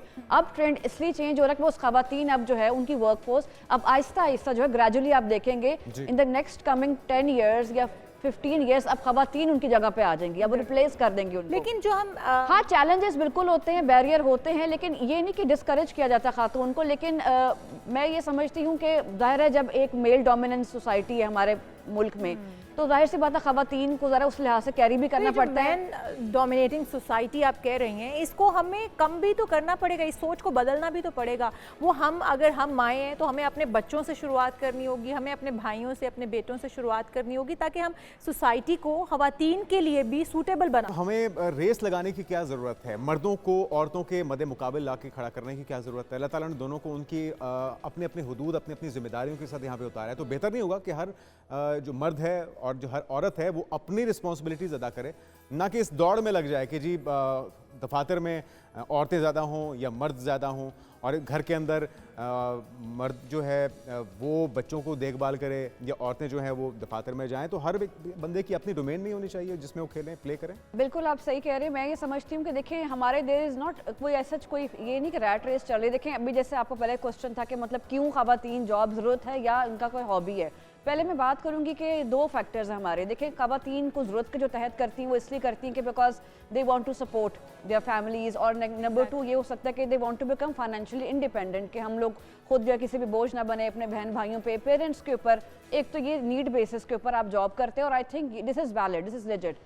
सेकेंडली जो आपका शौक होता है, शौक के तहत भी ख़वातीन नौकरी करती हैं और वो क्यों करती हैं? बिकॉज दे वांट कि जी हमने इतना कुछ पढ़ लिया, जैसे मैंने स्टार्ट में बात की कि we want to do something अपनी पर्सनल ग्रोथ के लिए, अपनी पर्सनल सेटिस्फैक्शन के लिए, सेल्फ एक्चुअलाइजेशन के लिए, कि ताकि मतलब हमारी भी कोई से हो, हमारी कोई बेटे जो सोसाइटी में वो उनका राइट है। सेकेंडली ख़वातीन के कुछ पैशंस होते हैं, कुछ शौक होते हैं। अब जैसे उनके शौक होते हैं वो भी उसका एक जॉब बन जाती है। जैसे किसी को आर्ट का बहुत शौक है तो वो आर्टिस्ट बन सकता है, पेंटर बन सकता है। किसी को बच्चों को पढ़ाने का बहुत शौक है, वो टीचर बन गया, एजुकेशन में आ गया। तो समटाइम ये आपका शौक जो है वो अलाइन हो जाता है आपकी जॉब के साथ भी। थर्ड, ख़वातीन क्यों नौकरी करती है शौक के लिए? उसमें एक तो आपकी नेटवर्किंग बड़ी अच्छी हो जाती है, आपको सोशल इंटरेक्शन बन जाता है, आपके लिंक्स डेवलप हो जाते हैं। तो जो जुनैद से ना बात करें, ख़वातीन आती हैं। हाँ, अब अगले जो आपने बात की चैलेंजेस बिल्कुल होते हैं। एक तो नंबर वन हमारी पेट्रियार्की सोसाइटी, इस वजह से ख़वातीन ज़्यादा इस वर्कफोर्स में नहीं आ सकती। ठीक है, तो जुनैद चैलेंजेस की बात नहीं कर रहे। जुनैद ये जानना चाह रहे हैं, वो ये कहते हैं कि सबकी अपनी अपनी डोमेन है, ख़वातीन को घर पे बैठ के घर घर हस्ती चलानी चाहिए, ना कि उनको मद्दे मुकाबले आके मर्दों के जॉब करनी चाहिए। मैं ऐसा नहीं कह रहा, मैं सिर्फ ये कह रहा हूँ कि वो कहते हैं कि बच्चे डिस्टर्ब हो जाते हैं, इस दौड़ की जरूरत है। मैं ये बता रही ना, मेरा अगला इस दौड़ की वजह से हम अगला चैलेंज जो होता है, women are unable to actually balance work and personal जो है लाइफ, वो बैलेंस नहीं कर पा रही है। चैलेंज हमारी सोसाइटी में है। इसीलिए आप देख सकते हैं कि मुख्तलिफ किस्म के जो है डे केयर सेंटर्स बन रहे हैं, लेकिन ख़वातीन इसके बावजूद भी, अच्छा घर में अगर डे केयर सेंटर में अगर आप नहीं छोड़ना चाह रहे, अगर कोई अप्रीहेंशन है, कोई इनसिक्योरिटी कि बच्चा कौन क्या करेगा, फिर घर में आपको मेड देनी पड़ती है। अगर आपके पास मेड अवेलेबल नहीं है तो लड़कियां करती है कि अपनी मदर्स या अपनी जो है इन लॉज की तरफ बच्चा छोड़ती हैं, यानी कि उनको चैलेंजेस का सामना करना पड़ता है। Because I think at the end of the day this how you manage your work and life. इसको बैलेंस करना हमारे मुल्क में अभी तक बैलेंस चैलेंज है। इसीलिए चाहिए कि आपका अल्टीमेट टारगेट क्या है। जो आपने शुरू में सवाल उठाया कि आपने क्या मईशत को बेहतर करना है, मेरी गुजारिश सुन लीजिए, मेरा सवाल सुन लीजिए। आपका टारगेट अगर तो आपकी घर के फाइनेंशियल हालात को बेहतर करना है, अपने शौक या अपने जो प्रोफेशन है उसके मुताबिक आपने कुछ ना कुछ एक्टिविटी करनी है, तो ये वेरी करता है ना। अगर तो आप सिर्फ और सिर्फ रेस लगाना चाह रहे हैं, जीतना चाह रहे हैं अपने मद्दे मुकाबले से या अपने लाइफ पार्टनर से, तो फिर तो मसाइल होंगे। लेकिन अगर आप सॉल्यूशन चाहते हैं, तो फिर तो वो वही बात कि आप जॉब करना चाहते हैं, हस्बैंड को चाहिए कि वो अलाउ करे, और अगर आप फाइनेंशियल हालात भी ठीक करना चाहते हैं, वो तो घर पे भी हो सकते हैं। बिल्कुल, आप घर गृहस्थी भी चलाएं और काम भी करें। देखिए मैं वही कह रही हूँ ना कि देखिए वर्क और लाइफ को बैलेंस करना ही बहुत बड़ा मैं कहता हूं खिलाफ नहीं हूं सोसाइटी में औरतों के काम करना। तो मैं ये कहती हूँ कि देखिए रैट रेस नहीं, it all depends on your preferences कि आपकी प्रेफरेंस क्या है। मतलब once a woman get married, उसकी अगर प्रेफरेंस जो है, अगर उसकी प्रेफरेंस उसकी अपनी फैमिली है, बिकॉज ज़ाहिर है फैमिली में भी उसने जाना है, तो ऑब्वियस सी बात है उससे फैमिली को प्रेफर करना चाहिए। बट अब हाउ एवर कुछ खवातीन बहुत एम्बिशियस होती हैं, नहीं हमें शादी नहीं करनी, हमारा करियर डिस्टर्ब ना हो, then I call these women very career oriented. तो फिर आप अपनी देख लें कि आपने किसको प्रेफर करना है। वो मेरे ख्याल में आप दोनों खवातीन हैं, क्या ऐसी किसी बच्ची को कि जी मैंने जॉब करनी है या मैंने पढ़ाई करनी है तो मैं शादी नहीं करूंगी? आपको देखिए शादियां भी तो लेट हो रही है, इसलिए लेट हो रही है कि शायद देखिए वो पैसे भी कमा रही हैं। अच्छा सना, एक और चीज़ भी है, हम ये देखते हैं कि हमारी बहुत सारी खवातीन, बल्कि मैं ये कहूँगी 60-70% खवातीन जॉब भी करती हैं, अपने बच्चों को भी मैनेज करती हैं, अपने हस्बैंड को, लाइफ पार्टनर को भी देखती हैं, और ईच एंड एवरीथिंग वो बैलेंस करके चल रही होती है, बड़ी कामयाबी से चल रही होती हैं। और ये हमारे सामने बहुत बड़ी बड़ी एग्जाम्पल्स मौजूद है जिनके बच्चे भी कामयाब हैं। और मेरे ख्याल में आप दोनों खवातीन भी ये काम बड़े जबरदस्त तरीके से कर रही हैं, तो आप लोग मिसाल है। वो उन खवातीन को फिर रोल मॉडल बनाया जाता है कि फलां खातून जो है वो भी देखें सारी चीजें मैनेज कर रही है। और लेकिन आपको पता है मैनेज करना हर एक की बस की बात नहीं होती, हर एक की कैपेसिटी होती है मैनेज करने की। लेकिन लाइफ पार्टनर का, आपकी फैमिली का सपोर्टिव होना, क्योंकि अगर एक मर्द जॉब पर निकलता है तो लड़की घर पे बैठी हुई जो खातून होती है वो उसको लंच बॉक्स बना कर दे रही होती है, उसको नाश्ता बना के दे रही होती है, उसके कपड़े प्रेस करके दे रही होती है।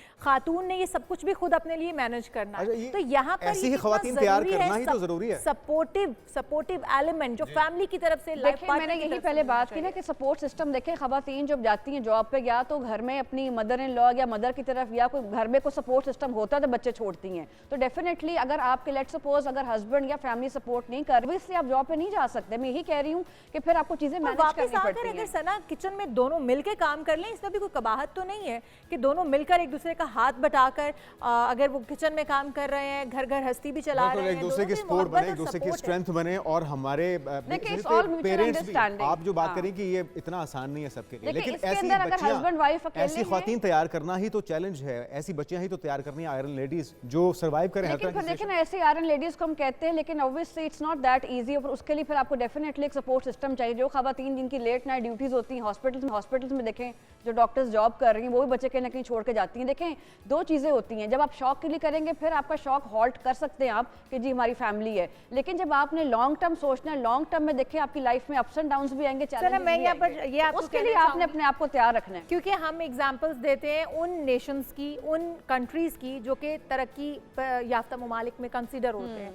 वहाँ की खवातीन जॉब भी करती हैं, अपने बच्चों को भी मैनेज करती हैं, और उनके बच्चे छोटी सी एज में खुद को खुद मैनेज करना सीख जाते हैं। किस तरह से उनके हमने अपने बच्चों को इतना पैम्पर करके रखा हुआ है, हम अपने बच्चों को ग्रो करने ही नहीं देते हैं कि 10 साल का बच्चा भी अगर माँ का इंतजार कर रहा है कि माँ आएगी और मुझे खाना देगी और फिर मेरे कपड़े मुझे आप 10 साल की बात कर रहे हैं, यहाँ पे 40-40 साल के लोग भी हैं, वो अपनी बेगम का या वालदा का।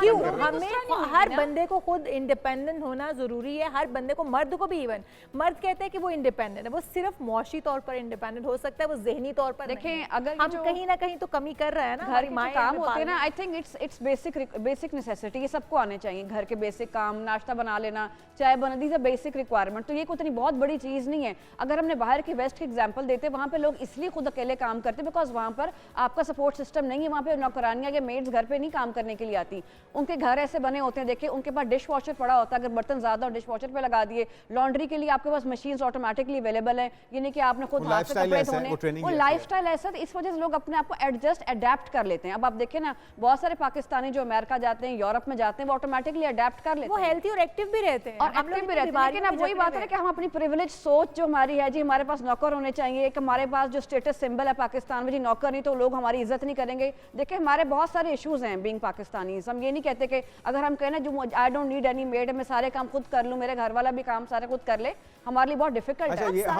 मेरे टॉपिक से थोड़ा हटना जाए, हमारा जो असल मुद्दा था कि खवातीन को ज़रूरत या फिर शौक जो उनको काम के अंदर इन्वॉल्व करना है या उनका हिस्सादारी को शमूलियत को यकीनी बनाना है, उसके लिए हमें क्या करना है? वो साजगार माहौल किस तरह से पैदा किया? देखिए वही बात है कि एक इक्वालिटी लेके आए अपने, अगर मतलब ऑफिसेज हैं उस पर मतलब उनको रिस्पेक्ट के साथ डील करें, अगर उनको इश्यूज हैं तो उनके मतलब एक कोई डेडिकेटेड चाहिए। जैसे मैं बताती हूँ जो गवर्नमेंट सेक्टर भी, प्राइवेट सेक्टर के अंदर भी जैसे मतलब एक हरासमेंट कमेटी बनी होती है जिसमें खवातीन को अगर इश्यूज हो रहे हैं, अगर कोई मतलब किसी का नेगेटिव या टॉक्सिक या हॉस्टाइल बिहेवियर किसी खातून के साथ है तो वो उस चीज़ को कमेटी जो है ग्रीवेंस को देखती है, उसको एड्रेस करती है। और अब तो वुमेन एम्बर्ड्समैन भी बन गई है पंजाब लाहौर के अंदर कि जो कि खवातीन को कोई भी वर्क प्लेस पे, प्राइवेट हो जाए गवर्नमेंट सेक्टर हो जाए, कोई अगर तंग कर रहा है, हॉस्टाइल हो रहा है। मरियम नवाज साहब ने भी एक ऐप भी मुतारिफ कराई है, ऐप भी आई है। इसके अलावा आपके ऑलरेडी जो है वुमेन एम्बर्ड्समैन का भी जो है एक महकमा चल रहा है, तो वो भी एड्रेस करता है खवातीन को, और इसके अंदर आप ऑनलाइन कंप्लेंट्स भी कर सकते हैं। तो बेसिकली अब इस पे बहुत ज़्यादा काम हो रहा है वुमेन एम्पावरमेंट के लिए, जेंडर इक्वालिटी के लिए।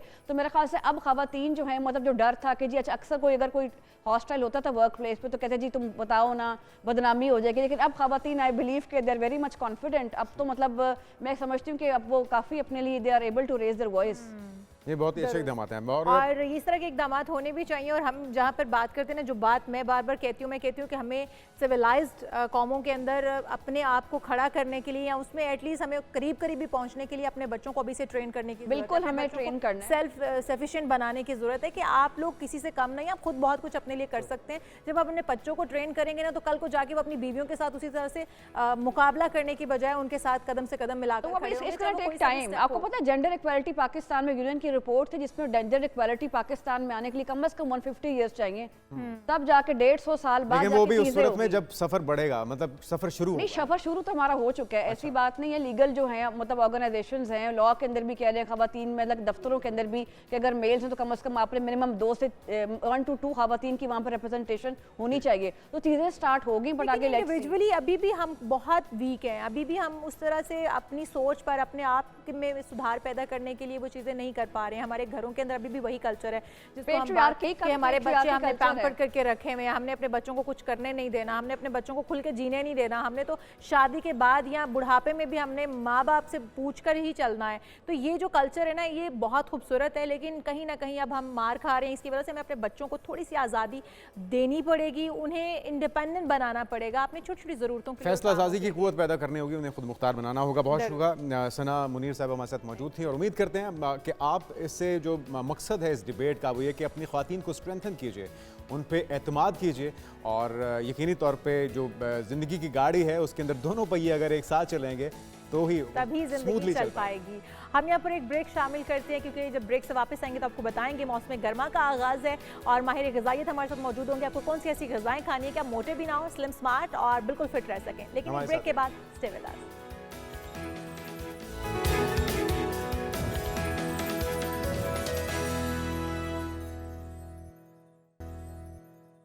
प्रोग्राम में एक बार फिर से आपको खुश आमदेद कहते हैं और बात कर लेते हैं कुछ गर्मियों के मौसम में ग़िज़ाएँ कौन सी होनी चाहिए, कौन सी ग़िज़ाएँ आप खाएंगे तो आप फिट भी रहेंगे और आप स्लिम स्मार्ट भी रहेंगे, बीमार भी नहीं होंगे, क्योंकि मौसम गर्मा हमारे ऊपर बहुत ज़्यादा असरअंदाज होता है, डायरिया वगैरह हो जाता है। और वैसे खाने पीने का तो दिल करता ही नहीं, दिल करता है कि कुछ ना कुछ लिक्विड आप लेते रहें, इनटेक करते रहें। और वो लोग जो कि अपना वेट रिड्यूस करना चाहते हैं, मेरे ख्याल में उनके लिए एक बेहतरीन मौका होता है। लेकिन किस तरह से ग़िज़ाओं का इंतखाब कैसे करें, कितनी एक्सरसाइज होनी चाहिए, किस टाइम पे होनी चाहिए, ये सारा कुछ जानने के लिए हमारे साथ मौजूद हैं मारिया खान, माहिर ग़िज़ाइयत। आपको वेलकम कहेंगे मारिया पाकिस्तान मॉर्निंग में।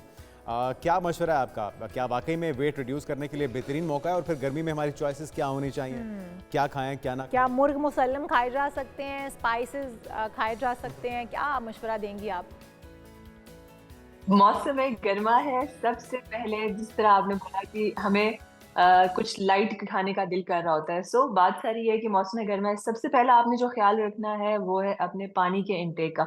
अक्सर लोग, मैं अपनी प्रैक्टिस में देखूं तो पानी का इस्तेमाल नहीं करते, खुसूसी तौर पे मर्द हजरात जो पूरा दिन बाहर होते हैं, धूप में काम करते हैं, बाहर ड्राइव करते हैं, और फिर उनसे पूछो वो पानी पीते हैं नहीं, तो मर्द हजरात कहते हैं यार जब दिल मुझे आता है या कब मुझे याद आता है तो तब मैं पानी पी लेता हूँ। तो दिन में 1-2 कप मर्द हजरात खुसूसी तौर पर पानी कम पी रहे हैं, मेरी रिसर्च के मुताबिक, मेरी पूरी स्टडी के मुताबिक। तो प्लीज दिन में आपने एक अपने साथ बोतल रखनी है, 1 लीटर वाली बोतल खरीद लें, जिसको आप एक बार भर दें सुबह के वक्त, एक आपने वो खत्म करनी है और उसको दोबारा फिल करना है। कम से कम 2 लीटर पानी लाजमी पिए सारे। और अब मारिया, जो मैंने ये मर्द पानी हजरात के अंदर हम लोग कोकम्बर, लेमन और मिंट वगैरह डाल के हम एक पानी तैयार कर लेते हैं, ये पानी कितना अच्छा साबित होता है गर्मियों के मौसम में हमारी बॉडी के लिए, डिटॉक्सिफाई करने के लिए बॉडी को, ये क्या लेना ठीक रहेगा?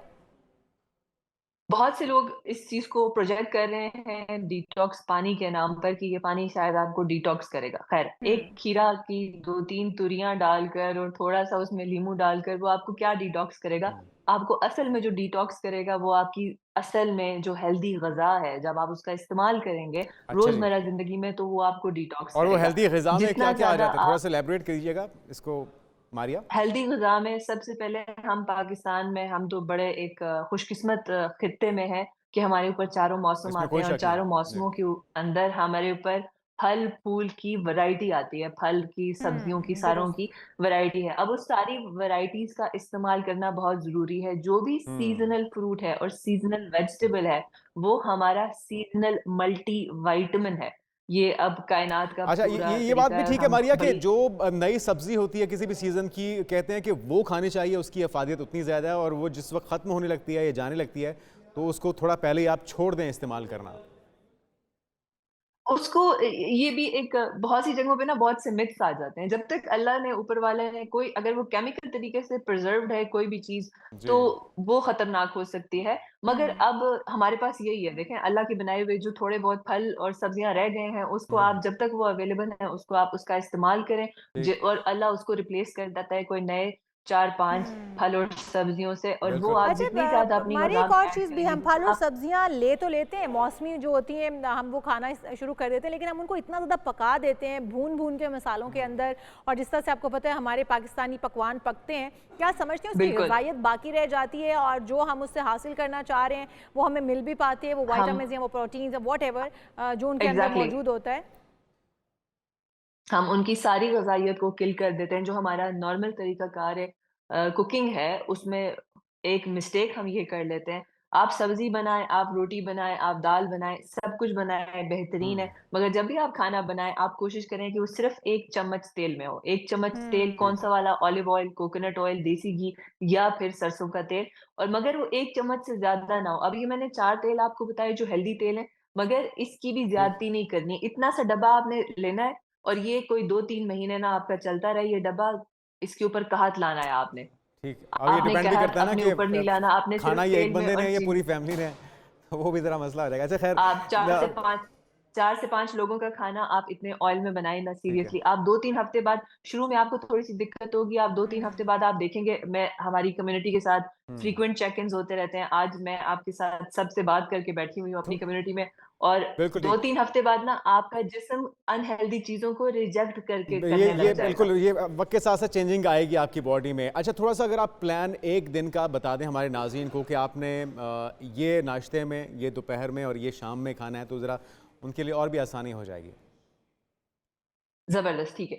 तो हम प सबसे पहले अगेन पानी से शुरू करते हैं। अगर मैं पूरा ठीक। दिन, अगर आप अपने आप को अमृत सोना भी फ़ीड करते रहना, अगर आपके जिस्म में हुँ। पानी की कमी है, तो वो अमृत सोना आपको लगना नहीं है।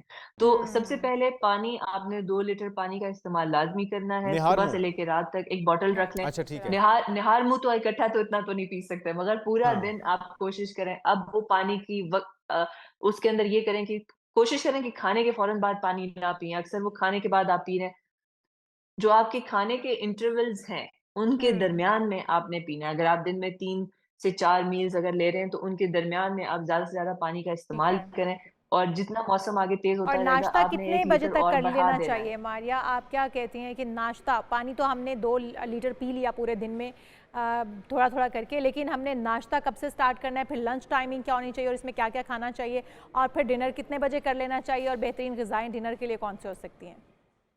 बेहतरीन हो गया। सो अगेन नाश्ते के ऊपर हम बात करें, नाश्ता आप हर इंसान की टाइमलाइन फ़र्क है। हो सकता है कि आप रात को जाग कर अमेरिका को रिपोर्ट करते हैं, आप वहाँ पे उधर कोई काम कर रहे हैं, तो आपकी टाइमिंग फ़र्क होगी। कोई जी, इंसान बिल्कुल। जो सुबह 5 बजे उठ रहा है, उसका ऑफ़िस उस वक़्त लगता है, उसकी टाइमिंग फ़र्क होगी। तो जैसे ही आप उठें, आप कोशिश करें कि आप स्टार्ट करें 2 ग्लास पानी के साथ, और उसके बाद आप नाश्ता, फर्स्ट मील नाश्ता लाज़मी करें, और नाश्ता हुँ। हमारा बादशाहों वाला मील होना चाहिए। फर्स्ट अब क्या करें, जो भी हमारे मौसमी जो सब फ्रूट्स हैं। आपने 2 से 3 फ्रूट्स लिए, सबसे पहले आप फ्रूट का इंटेक करें। फ्रूट आपके जिस्म में 20 मिनट के अंदर आपके मैदे से डिसॉल्व होकर, एब्ज़ॉर्ब होकर वो आपकी आंतों में चला जाता है। इसको आपने स्टार्ट करना है एज़ अ क्लेंज़ कि मैं अपने ओके, मैदे की सबसे पहले चीज़ क्या की कि मैंने एक उसको डिटॉक्स करने के ऊपर काम किया। फ्रूट ठीक है। आपका डिटॉक्स का काम करेगा। मेजॉरिटी लोगों को कॉन्स्टिपेशन का सख्त इश्यू आ रहा है और वो सिर्फ़ खाने की तरतीब के जो सारे फ्रूट्स हैं, वेजिटेबल्स हैं, मीट्स हैं, दालें हैं, कौन-सा चीज़ किस टाइम खाएँ, इसके रद्द-ओ-बदल की ठीक वजह से है। उन्हें कॉन्स्टिपेशन का इश्यू आ रहा है। तो हमने क्या किया, पहले आप उसको फ्रूट से स्टार्ट करें, देन आप क्या करें कि आप अगर सुबह-सुबह एग्स ऐड करना चाहते हैं, आप अंडों का इस्तेमाल करें, मगर कोशिश करें कि अगर आपको देसी वाले अंडे मयस्सर हों, तो वो बहुत ज़्यादा बेहतर है। ठीक है। ठीक है। कुछ लोग जो है 2-4 अंडे इस्तेमाल करते हैं, अगर आप 2-4 अंडे इस्तेमाल कर रहे हैं, तो ज़र्दी आप एक ही इस्तेमाल करें क्योंकि ठीक जो है। ज़र्दी और है एक उसमें चीज़ कोलेस्ट्रॉल मारिया ज़्यादा होता है। दरमियान ये बताइएगा कि क्या आटे को या गंदम को हम जौ से रिप्लेस कर सकते हैं? कहीं किसी किस्म की वीकनेस तो नहीं हो जाएगी? वैसे तो ये सुन्नत तरीका भी है। आपकी क्या राय है इस पे? जौ जौ तो डेफ़िनेटली जौ का आटा भी बहुत अच्छा है। चक्की के आटे की रोटी बहुत अच्छी है। आप देखें 2 खुश्क चक्की के आटे की रोटियाँ 250 कैलोरी हैं, 1 पराठा 500 कैलोरी है। तो ओह! आपने पराठा नहीं इस्तेमाल करना। अच्छा। बहुत सा लोग आपको अगर कोई कंटेंट आप देख रहे हैं, आपको लोग कहेंगे नहीं पराठा खा लो, ये हाँ आजकल जी। तो मैं ये भी देख रही हूँ कि कुछ बिल्कुल वो आ कंटेंट रहा है चल इस रहा पे है कि आजकल। पकोड़ा खा लें आप। देसी घी वाला पराठा खाएँ उससे कोई फ़र्क नहीं पड़ता। देसी घी है, भले वो बादामों के तेल का भी पराठा बना हुआ है, वो सारा फैट है। आपने इस हुँ। चीज़ को देखें अल्लाह ने जब कहा ना कि मेरी सबसे बेस्ट ऑफ क्रिएशन है, तो इंसान में कोई इतनी बड़ी कमाल की बात नहीं है, बेशक। सिर्फ़ उसमें कमाल अल्लाह ने दिमाग डाला था। तो अब जहाँ पे सोशल मीडिया का दौर है और आपको तरह-तरह का कंटेंट मिलेगा, उस जी हाँ। सब में मैं इसको इस तरह देखती हूँ कि सब अब ओपन होके बैठ गए हैं। तो तो अब मारिया फिर आपने हम अपना सोशल जो अल्लाह मीडिया के के इस दौर में जिस तरह से आप बता रही हैं, गाइड कर रही हैं कि ब्रेकफास्ट से पहले हम थोड़ा सा फ्रूट्स ले लें, फ्रूट के बाद एक बैलेंस्ड ब्रेकफास्ट बता दें क्योंकि टाइम भी कम है, तो हम लोग चाह रहे हैं कि हम एटलीस्ट ब्रेकफास्ट, लंच और डिनर हम डिटेल बता दें कि हमें क्या क्या हम खा सकते हैं, कौन सी बेहतरीन बेहतरीन, ग़िज़ाएँ इसमें हो डन। सकती हैं। बेहतरीन, उस फ्रूट बाउल के अंदर अभी ख़ुसूसी तौर पे गर्मियों में आप क्या करें कि आप उसमें दही भी लाज़मी ऐड करें। जितना ज़्यादा आप दही का इस्तेमाल करते हैं, दुरुस्त। आपके मैदे की गट हेल्थ बेहतर होती है। प्रोबायोटिक्स है दही के अंदर। हुँ। दही के तो दही का इस्तेमाल करें first thing in the morning. वो फ्रूट और दही का मिक्सचर आपने बना लिया, एक छोटा-सा सैलेड बना लिया, चीनी नहीं डालनी है आपने उसके अंदर। किसी किस्म का आर्टिफ़िशियल स्वीटनर इस्तेमाल नहीं करना क्योंकि ओके। अगर आप चीनी या कोई भी आर्टिफ़िशियल स्वीटनर आप इस्तेमाल स्मूदी भी करते हैं, बना आप उसके सकते हैं मोहताज हैं। सैलड्स के बजाय, अगर आप आप स्मूदी पसंद करते हैं तो? आप योगर्ट बिल्कुल, के आप साथ उसे स्मूदी बना ग्राइंड सकते करके हैं। हुँ। आप योगर्ट के साथ उसको स्मूदी बना योगर्ट डालें, उन फ्रूट्स को ग्राइंड कर दें। मगर आपने जूस नहीं निकालना। जब आप जूस निकालते हैं फ्रूट्स का, तो आप क्या करते हैं कि उसका जो मेन फाइबर है, जिसने आपके मैदे के पल्प अंदर की निकल जाएगा सफाई और वो करनी थी, शुगर को बढ़ा देगा। आप आपने उसको उठा के डस्टबिन में फेंक दिया। तो आपने उसे डस्टबिन में फेंकना, आप हमारे जिस्म को उस पल्प की ज़रूरत है ताकि आपकी ठीक। आंतों की, आपके मैदे की और उसके बाद आंतों की सफाई हो सके ताकि हुँ। आपको तो कॉन्स्टिपेशन ना ये हो। हमारा ब्रेकफ़ास्ट फर्स्ट डन हो मील गया? है ये नाश्ते का। नहीं, अब ये फर्स्ट मील है, ये फर्स्ट पार्ट है। हुँ। नाश्ता बादशाहों वाला राइट? तो उसका फर्स्ट पार्ट है। इसका दूसरा पार्ट ये है कि आप एग्स का के ऊपर हम बात कर रहे थे, एग्स आप ऐड करें, यolk आपने अंडे का एक ही yolk ऐड करें, 2 से 3 एग व्हाइट्स ऐड करके आपने सिर्फ़ ना ऑयल को ब्रश करना है, थोड़ा-सा कि ठीक है। आपका अंडा हुँ। आप फ्लिप-फ्लैप कर सकें, आपका ठीक है, अंडा तेल में तैर ना रहा हो और साथ ठीक में है। एक पूरी रोटी खाएँ उस वक़्त चक्की के आटे की। आपने हुँ। देखें काम पे जाना है, आप ऑफ़िस में आपने घर से बाहर जाना है या घर में जाना है, पूरा दिन गुज़ारना है। जितना ठीक आप है। स्टार्ट ऑफ द डे में मारिया अपनी बॉडी हमारे को पास बस टाइम की टाइम कमी ना है, अगर बहुत कम है। 30 सेकंड्स में आप इसको वाइंड अप कर सकें जल्दी से, अगर लंच और राइट, डिनर के बारे में। Done definitely, definitely. सो आप उसको जितना ज़्यादा स्टार्ट में जो आप उसे लोड करेंगे ना, तो उतना ज़्यादा आपका दिन अच्छा गुज़रेगा, एनर्जी क्रैश नहीं होएगी। ठीक। उसके ठीक बाद है। 1 मुट्ठी बादाम आप लाज़मी ऐड करें, जो आप सुबह नाश्ते घर से आप निकले नाश्ता करके, आपने उसको दिन दिन में ऑफ़िस में या बाहर घर में या आप घर में भी हैं, तो आपने उसे चाय हुँ। के साथ कंज़्यूम कर लिया या चाय के बगैर भी। डन। पानी का ठीक। इस्तेमाल जारी और सारी रखें। लंच और डिनर अगेन रोटी खा सकते हैं, आप सालन खा सकते हैं, आप कुछ भी खा सकते हैं टेक्निकली। ठीक सिर्फ़ है। और बिल्कुल सिर्फ़ ठीक। उसमें तेल की कमी हो, उसमें मसालों की कमी हो, जितना आप मसाला ऐड करते हैं, आपकी जलन, तेज़ाबियत, हुँ। मैदा आपका ख़राब होता है, जितना आपका मैदा ख़राब होता है, ऑलराइट। वो डायरेक्टली आपकी मेंटल हेल्थ को ख़राब ठीक करता है। है। Thank you so much. ठीक है, मारिया खान हमारे साथ बहुत मौजूद थी। शुक्रिया, मारिया। बहुत शुक्रिया। अमल आपने करना है और अपने आप को अपनी डाइट में ऑयल और अगर शुगर मेरे ख्याल में छोड़ दी जाए तो आप बहुत सारी चीज़ों से बच जाते हैं, डायबिटीज़ या फिर आप जो कोलेस्ट्रॉल और फिर आपकी जो बॉडी फैट आप और अपना वजन घटा सकते हैं आप। इसका इन गर्मियों का भरपूर फायदा उठाइए, समझ का फायदा उठाइए। इतने अच्छे फल आते हैं जुनेद, तरबूज आता है, फल बेशुमार अल्लाह ताला की नेमतें और आम आते हैं, मौसम है, जिस तरह के ऑप्शंस हमारे पास मौजूद हैं, तो इसका फायदा उठाइए। बिल्कुल जी, अपनी डाइट को बेहतर कीजिए। हम यहाँ पर एक ब्रेक शामिल करते हैं, आप कहीं मत चले जाइएगा क्योंकि अभी बहुत सारे अहम टॉपिक्स और बातें बाकी हैं। Stay with us.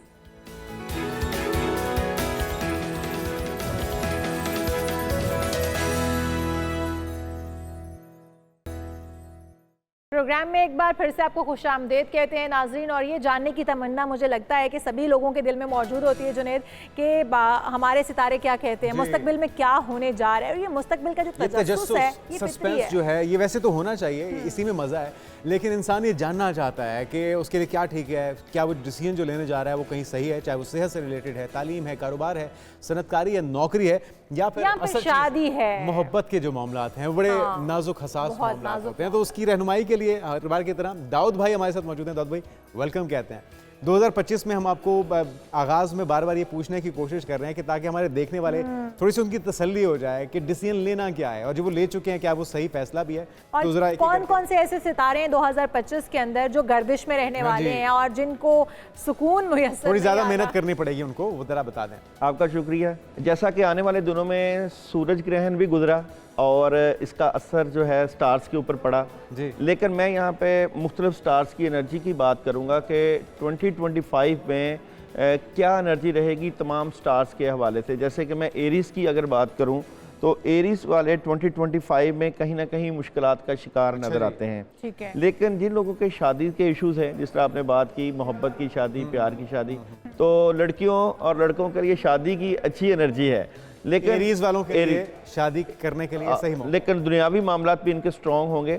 बिगिनिंग में थोड़ी सी स्ट्रगल रही है, आने वाले वक्त में ये बेहतरी की तरफ चले जाएंगे। बिल्कुल ठीक। और बुर्ज सौर वालों की अगर मैं बात करूं तो बुर्ज सौर वालों को भी फाइटिंग तो करना पड़ी है, लेकिन डबल माइंडेड भी रहेंगे और इनकी एनर्जी बड़ी पॉजिटिव है। बात यह है कि इनको सुस्त रवि नहीं इख्तियार करनी, कामों में लगे रहना है, थोड़ा एक्टिव होना पड़ेगा। जी जी। और बुर्ज जौजा वालों की बात करूं तो इनको बहुत ज़बरदस्त हेल्प आएगी, कामों में मदद आएगी, और इनकी खासकर जो बात है वो डिले हैं जो मामलात, उनके मुतालिक प्लानिंग की ज़रूरत है, लेकिन ये अच्छी एनर्जी के मालिक नजर आते हैं। 2025 इनके लिए बेहतर बिल्कुल साबित बिल्कुल। और कैंसर की बात करूं तो कैंसर वाले नेगेटिव एनर्जी के मालिक, लेकिन ये अपनी बातें अगर अपने तक रखेंगे, इनको जो है एंड ऑफ द ईयर 2025 बड़े फायदे मिल सकते हैं और कामयाब, लेकिन चीज़ों को राजदारी में रखें। बिल्कुल। और लियो की बात करूं तो लियो वालों के लिए मोहब्बत है, प्यार है, बड़ी ज़बरदस्त बिगिनिंग है, और लियो वालों के लिए मोहब्बत और प्यार है। बिल्कुल कामयाबी, मोहब्बत प्यार के साथ साथ प्रॉपर्टी भी ले सकते हैं। क्या कर सकते हैं? प्रॉपर्टी भी ले सकते हैं, गोल्ड में इन्वेस्टमेंट कर सकते हैं आप, खरीदारी, पैसे भी आ सकते हैं, पैसे आएंगे तो प्रॉपर्टी आएगी। और जो पैसे फंसे हुए हैं कहीं, हाँ जी, वो निकलते हुए नजर आ रहे हैं, निकलते हुए नजर आते हैं। विर्गो वाले को डिसीजन लेते हुए नजर आ रहे हैं, कामयाबी मिलेगी और जिम्मेदारियों का काफी ज्यादा बर्डन भी होगा। रुके हुए काम हो सकते हैं। और क्या हो सकता है? रुके हुए काम रुके हुए काम आपके सारे काम हो जाए, जितने रुके हुए हैं। लिब्रा वालों की बात करें तो लिब्रा वालों की इंट्यूशन बड़ी जबरदस्त सन एनर्जी है, और लिब्रा वाले एयर साइन के साथ साथ, क्योंकि यहाँ पे मार्स जो है वो एयर को सपोर्ट करेगा, तो यहाँ पे काफी बेहतर मामलात रहेंगे इनके। और जनाब स्कॉर्पियो वालों की बात करूं तो स्कॉर्पियो वालों के लिए बड़ा अच्छा रहेगा। 2025 एंडिंग बहुत अच्छी है, हेल्प मिलेगी, स्ट्रेट फॉरवर्ड फैसले होंगे, माली मामला स्ट्रॉन्ग नजर आते हैं।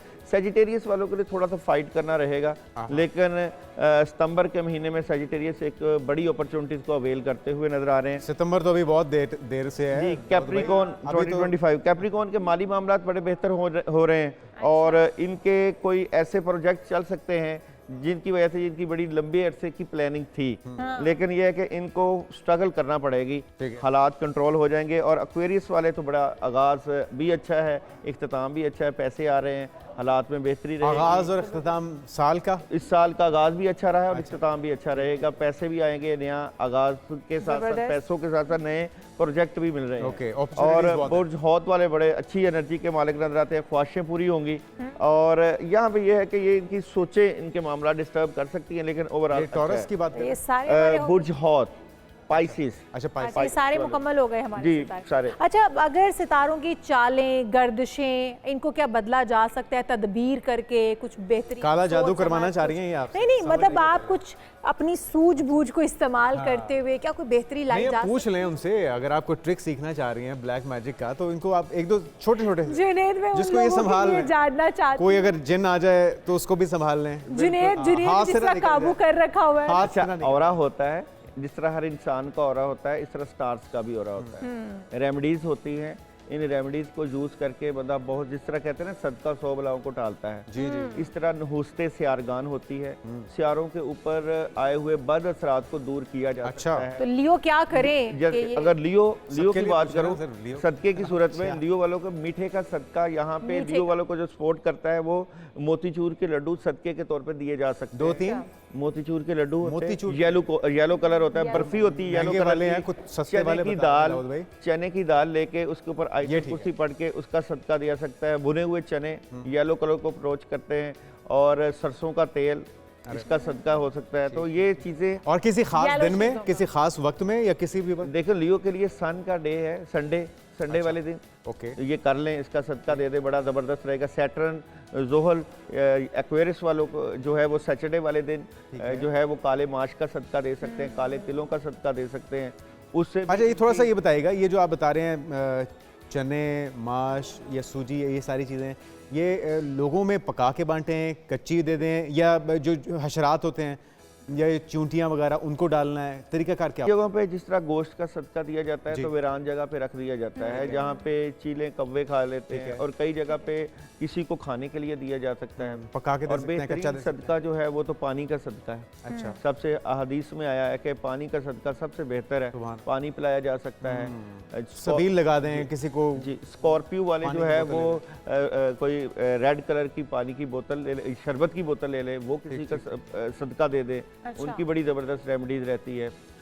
इसी तरह ये जो सदकात हैं ये ना सिर्फ इंसान के अपनी पर्सनैलिटी को बेहतर करते हैं, बल्कि सितारों की नहुसत को भी खत्म करते हैं और ज़िंदगी में बलाओं को टालते कामयाबी हैं। बलाओं को टालते हैं। अच्छा, और अगर पता हो कि हमारे सितारे में, जैसे कि हम बता रहे थे कि फ़लाँ सितारे के लिए थोड़ी मुश्किलात भी हैं, उसे मेहनत करनी होगी और उसके लिए अच्छा वक्त भी आने वाला है, तो ये जो सितारे हैं ये अपने आप को पहले से ये लोग उस मुताबिक ढाल सकते हैं, चीज़ों को पहले से बेहतरी की तरफ ले जाने की तैयारी कोशिश कर लें सकते पहले हैं, से, तैयारी ये कर बुरा सकते टाइम आने हैं। वाला है, इसके लिए लेकिन ये काम। स्टार्स होते ही इसलिए हैं, ये एनर्जी होती ही इसलिए है कि जैसे कि आपको पता हो कि आगे कोई रास्ता है वहाँ ख़राब है, तो उसके लिए पहले से तैयारी करनी। जैसे गूगल मैप गाड़ी आहिस्ता कर लेनी है, थोड़ा बिल्कुल एहतियात से गूगल मैप गुजरना है। की तरह ही होता है। जिस तरह हाथों की लाइनें पता हो कि यहाँ पे टूटी हुई है तो बंदा वहाँ पे एहतियात कर लेता है, सेहत की लाइन टूटी हो तो वहाँ पे बंदा एहतियात कर लेता है। इसी तरह स्टार बड़े नुकसान से बच जाते हैं। बड़े नुकसान से बच जाता है। बेसिकली ये तो डायरेक्शन अपनी इख्तियार करनी है कि अगर आपको पता चल जाए, जिस तरह छठी हिस्स होती है, पता चल जाता है कि आज कुछ होने वाला है और कुछ हो जाता है, फील होता है कि कहीं गाड़ी अल्लाह टकरा ताला तो कुछ नहीं जाएगी। साइन दिखा देते हैं आपको। हाँ, तो ये स्टार्स की एनर्जी बंदे की ना सिर्फ छठी हिस्स को तेज़ करती है, बल्कि बंदा मुख्तलिफ मुसीबतों और बलाओं से बचने की कोशिश करता है। अच्छा, जो लोग ये दाऊद भाई शादियां भी करते हैं सितारों को मैच करके कि फ़लाँ सितारे की फ़लाँ सितारे से बहुत अच्छी बनेगी, तो इसलिए शादी इन लोगों की अच्छी चलेगी तो शादी कर देनी चाहिए, क्या ये दुरुस्त तरीका हो सकता है? क्योंकि हम लोग मुस्लिम हैं, इस्लाम में ये बताया जाता है कि आप कुंडलियां मिलाते हैं ना जिस तरह। हाँ, और इस्लाम में तो हमारे कहा जाता है ना कि आप वो इस्तिहारा करें, और इस्तिहारे में जो आपको ख्वाब में एक इंडिकेशन मिलता है आप उसके मुताबिक रिश्ते जोड़ें और बंधन बांधें। लेकिन सितारों को जो मिलाने वाला तरीकाकार है कि लियो की विर्गो के साथ बनेगी, जेमिनाई की स्कॉर्पियन के साथ बनेगी, कितना ऑथेंटिक ये है? कितना ऑथेंटिक है? देखिए, तहकीक के साथ ये इल्म तो है, इल्म की हकीकत है। इस्तिखारा की बात करते हैं तो उससे कोई डिनाई नहीं है। इस्तिखारा अगर आप स्टार की मैचिंग के बाद भी आपको इस्तिखारा ही करना पड़ता है, अल्लाह से रुजू ही करना पड़ता है कि अल्लाह पाक जहाँ कहीं नाकामियाँ हैं उसको कामयाबियों की तरफ ले आए। और ये जो बात है कि सितारे मिलाना, ये बेसिकली तहकीक के साथ इन्होंने इनके अनासर को 4 हिस्सों में तकसीम किया हुआ है, मिट्टी, आग, हवा और पानी। देखिए जी, अगर आग है, मिसाल के तौर पर एरीज आग है, फायर साइन है, तो उसकी जो है लियो के साथ बनती है। जाहिर बात उनके इमोशंस, उनके जज्बात सूट करते हैं। अच्छा, वो शेर है, वो आग है, तो आपस में नहीं, आग की तकसीम होती है। जैसे सजिटेरियस आग है, वाटर का वाटर के साथ मैच होता है, लियो का लेकिन अगर पानी का आग के साथ पानी कॉम्बिनेशन का- बनेगा तो ज़्यादा पानी अच्छा का नहीं है? आग से- पानी आग को बुझा दे कि पानी का आग के गुजर साथ- जाएगी। वो फिर बुझ ही जाएगा ना सब। वाटर का कुछ तो पानी का चलना मट्टी चाहिए। के साथ, पानी मट्टी के साथ अटैच करता है, आग हवा के साथ, जैसे लिब्रा के साथ एरीज वाले बड़े अच्छा जवाद भाई, दाऊद भाई, मेरे साथ एक वाकया गुजरा हुआ है। मेरी दोस्त थी, उसकी बड़ी बहन की शादी उसकी फैमिली इसलिए नहीं कर रही थी कि सितारे मैच नहीं हो रहे। बड़ा अरसा वेट करते करते छोटी की शादी होगी, फिर बेचारी बड़ी की शादी हुई, बड़े सितारे मैच कर करके उन्होंने शादी की और उसके बाद भी उसकी शादी सक्सेसफुल नहीं रही है, उस बंदे के साथ उसकी बन ही नहीं पा रही है, रोज़ वो बेचारी रोती अच्छा। पे आती है। तो ये सितारों को इतना मैच करना और फिर भी इस तरह के नहीं, नुकसान का ये सामना- बड़ी अच्छी आपने बात की। मैचिंग अपनी जगह पे, यहाँ पे एक और भी चीज़ बड़ी इन्वॉल्व होती है, उसे कहते हैं मैजिक, जादू। आप सितारों के ऊपर जादू करवा सकते हैं, जादू होता है। जिस तरह सितारों के सदकात होते हैं, इसी तरह आपके जो एनर्जी है उसके ऊपर मैजिक के जरिए रिश्तों को तोड़ दिया जाता है, और ये एक बहुत बड़ा फैक्टर है। कई लोग इसकी और ये तरफ जादू तो बरहक है। जादू बरहक है। तो बाज़ औक़ात ये इसी तरह जिस तरह आपका कंसेप्ट है कि जी वो स्टार्स मिल रहे थे लेकिन नहीं बनी, लेकिन अच्छा उस बंदे के ऊपर ऑलरेडी नेगेटिव असरात, जिन्नात, जादू का असर छेड़छाड़ होता है। होती है तो उसके अल्लाह ताला ही उन असरात लोगों भी से होते हैं। महफूज लेकिन रखे जो दाऊद कि भाई जादू आप वो पर करते basically हैं। हमें बता रहे थे ओवरऑल आपका हफ्ता कैसा गुजरेगा, 2025 कैसा गुजरेगा। बहुत शुक्रिया, दाऊद जी हमारे साथ मौजूद थे। और आपका 2025 कैसा गुजरेगा अच्छा ये तो आपने गुजरेगा। जान लिया। हम उम्मीद करते हैं और आप सदका खैरात करते रहा करें, गरीबों में अपने तो आपके पास जो अल्लाह ताला ने दी हुई आसाइशें उनको बांटने की लोगों के लिए कोशिश करें आसानियां पैदा ताकि कीजिए। आपके लिए अल्लाह ताला आसानियां पैदा करे। हमारे प्रोग्राम का वक्त खत्म हो चुका है, हमें दीजिए इजाजत, आपसे फिर मुलाकात होगी। अल्लाह हाफिज।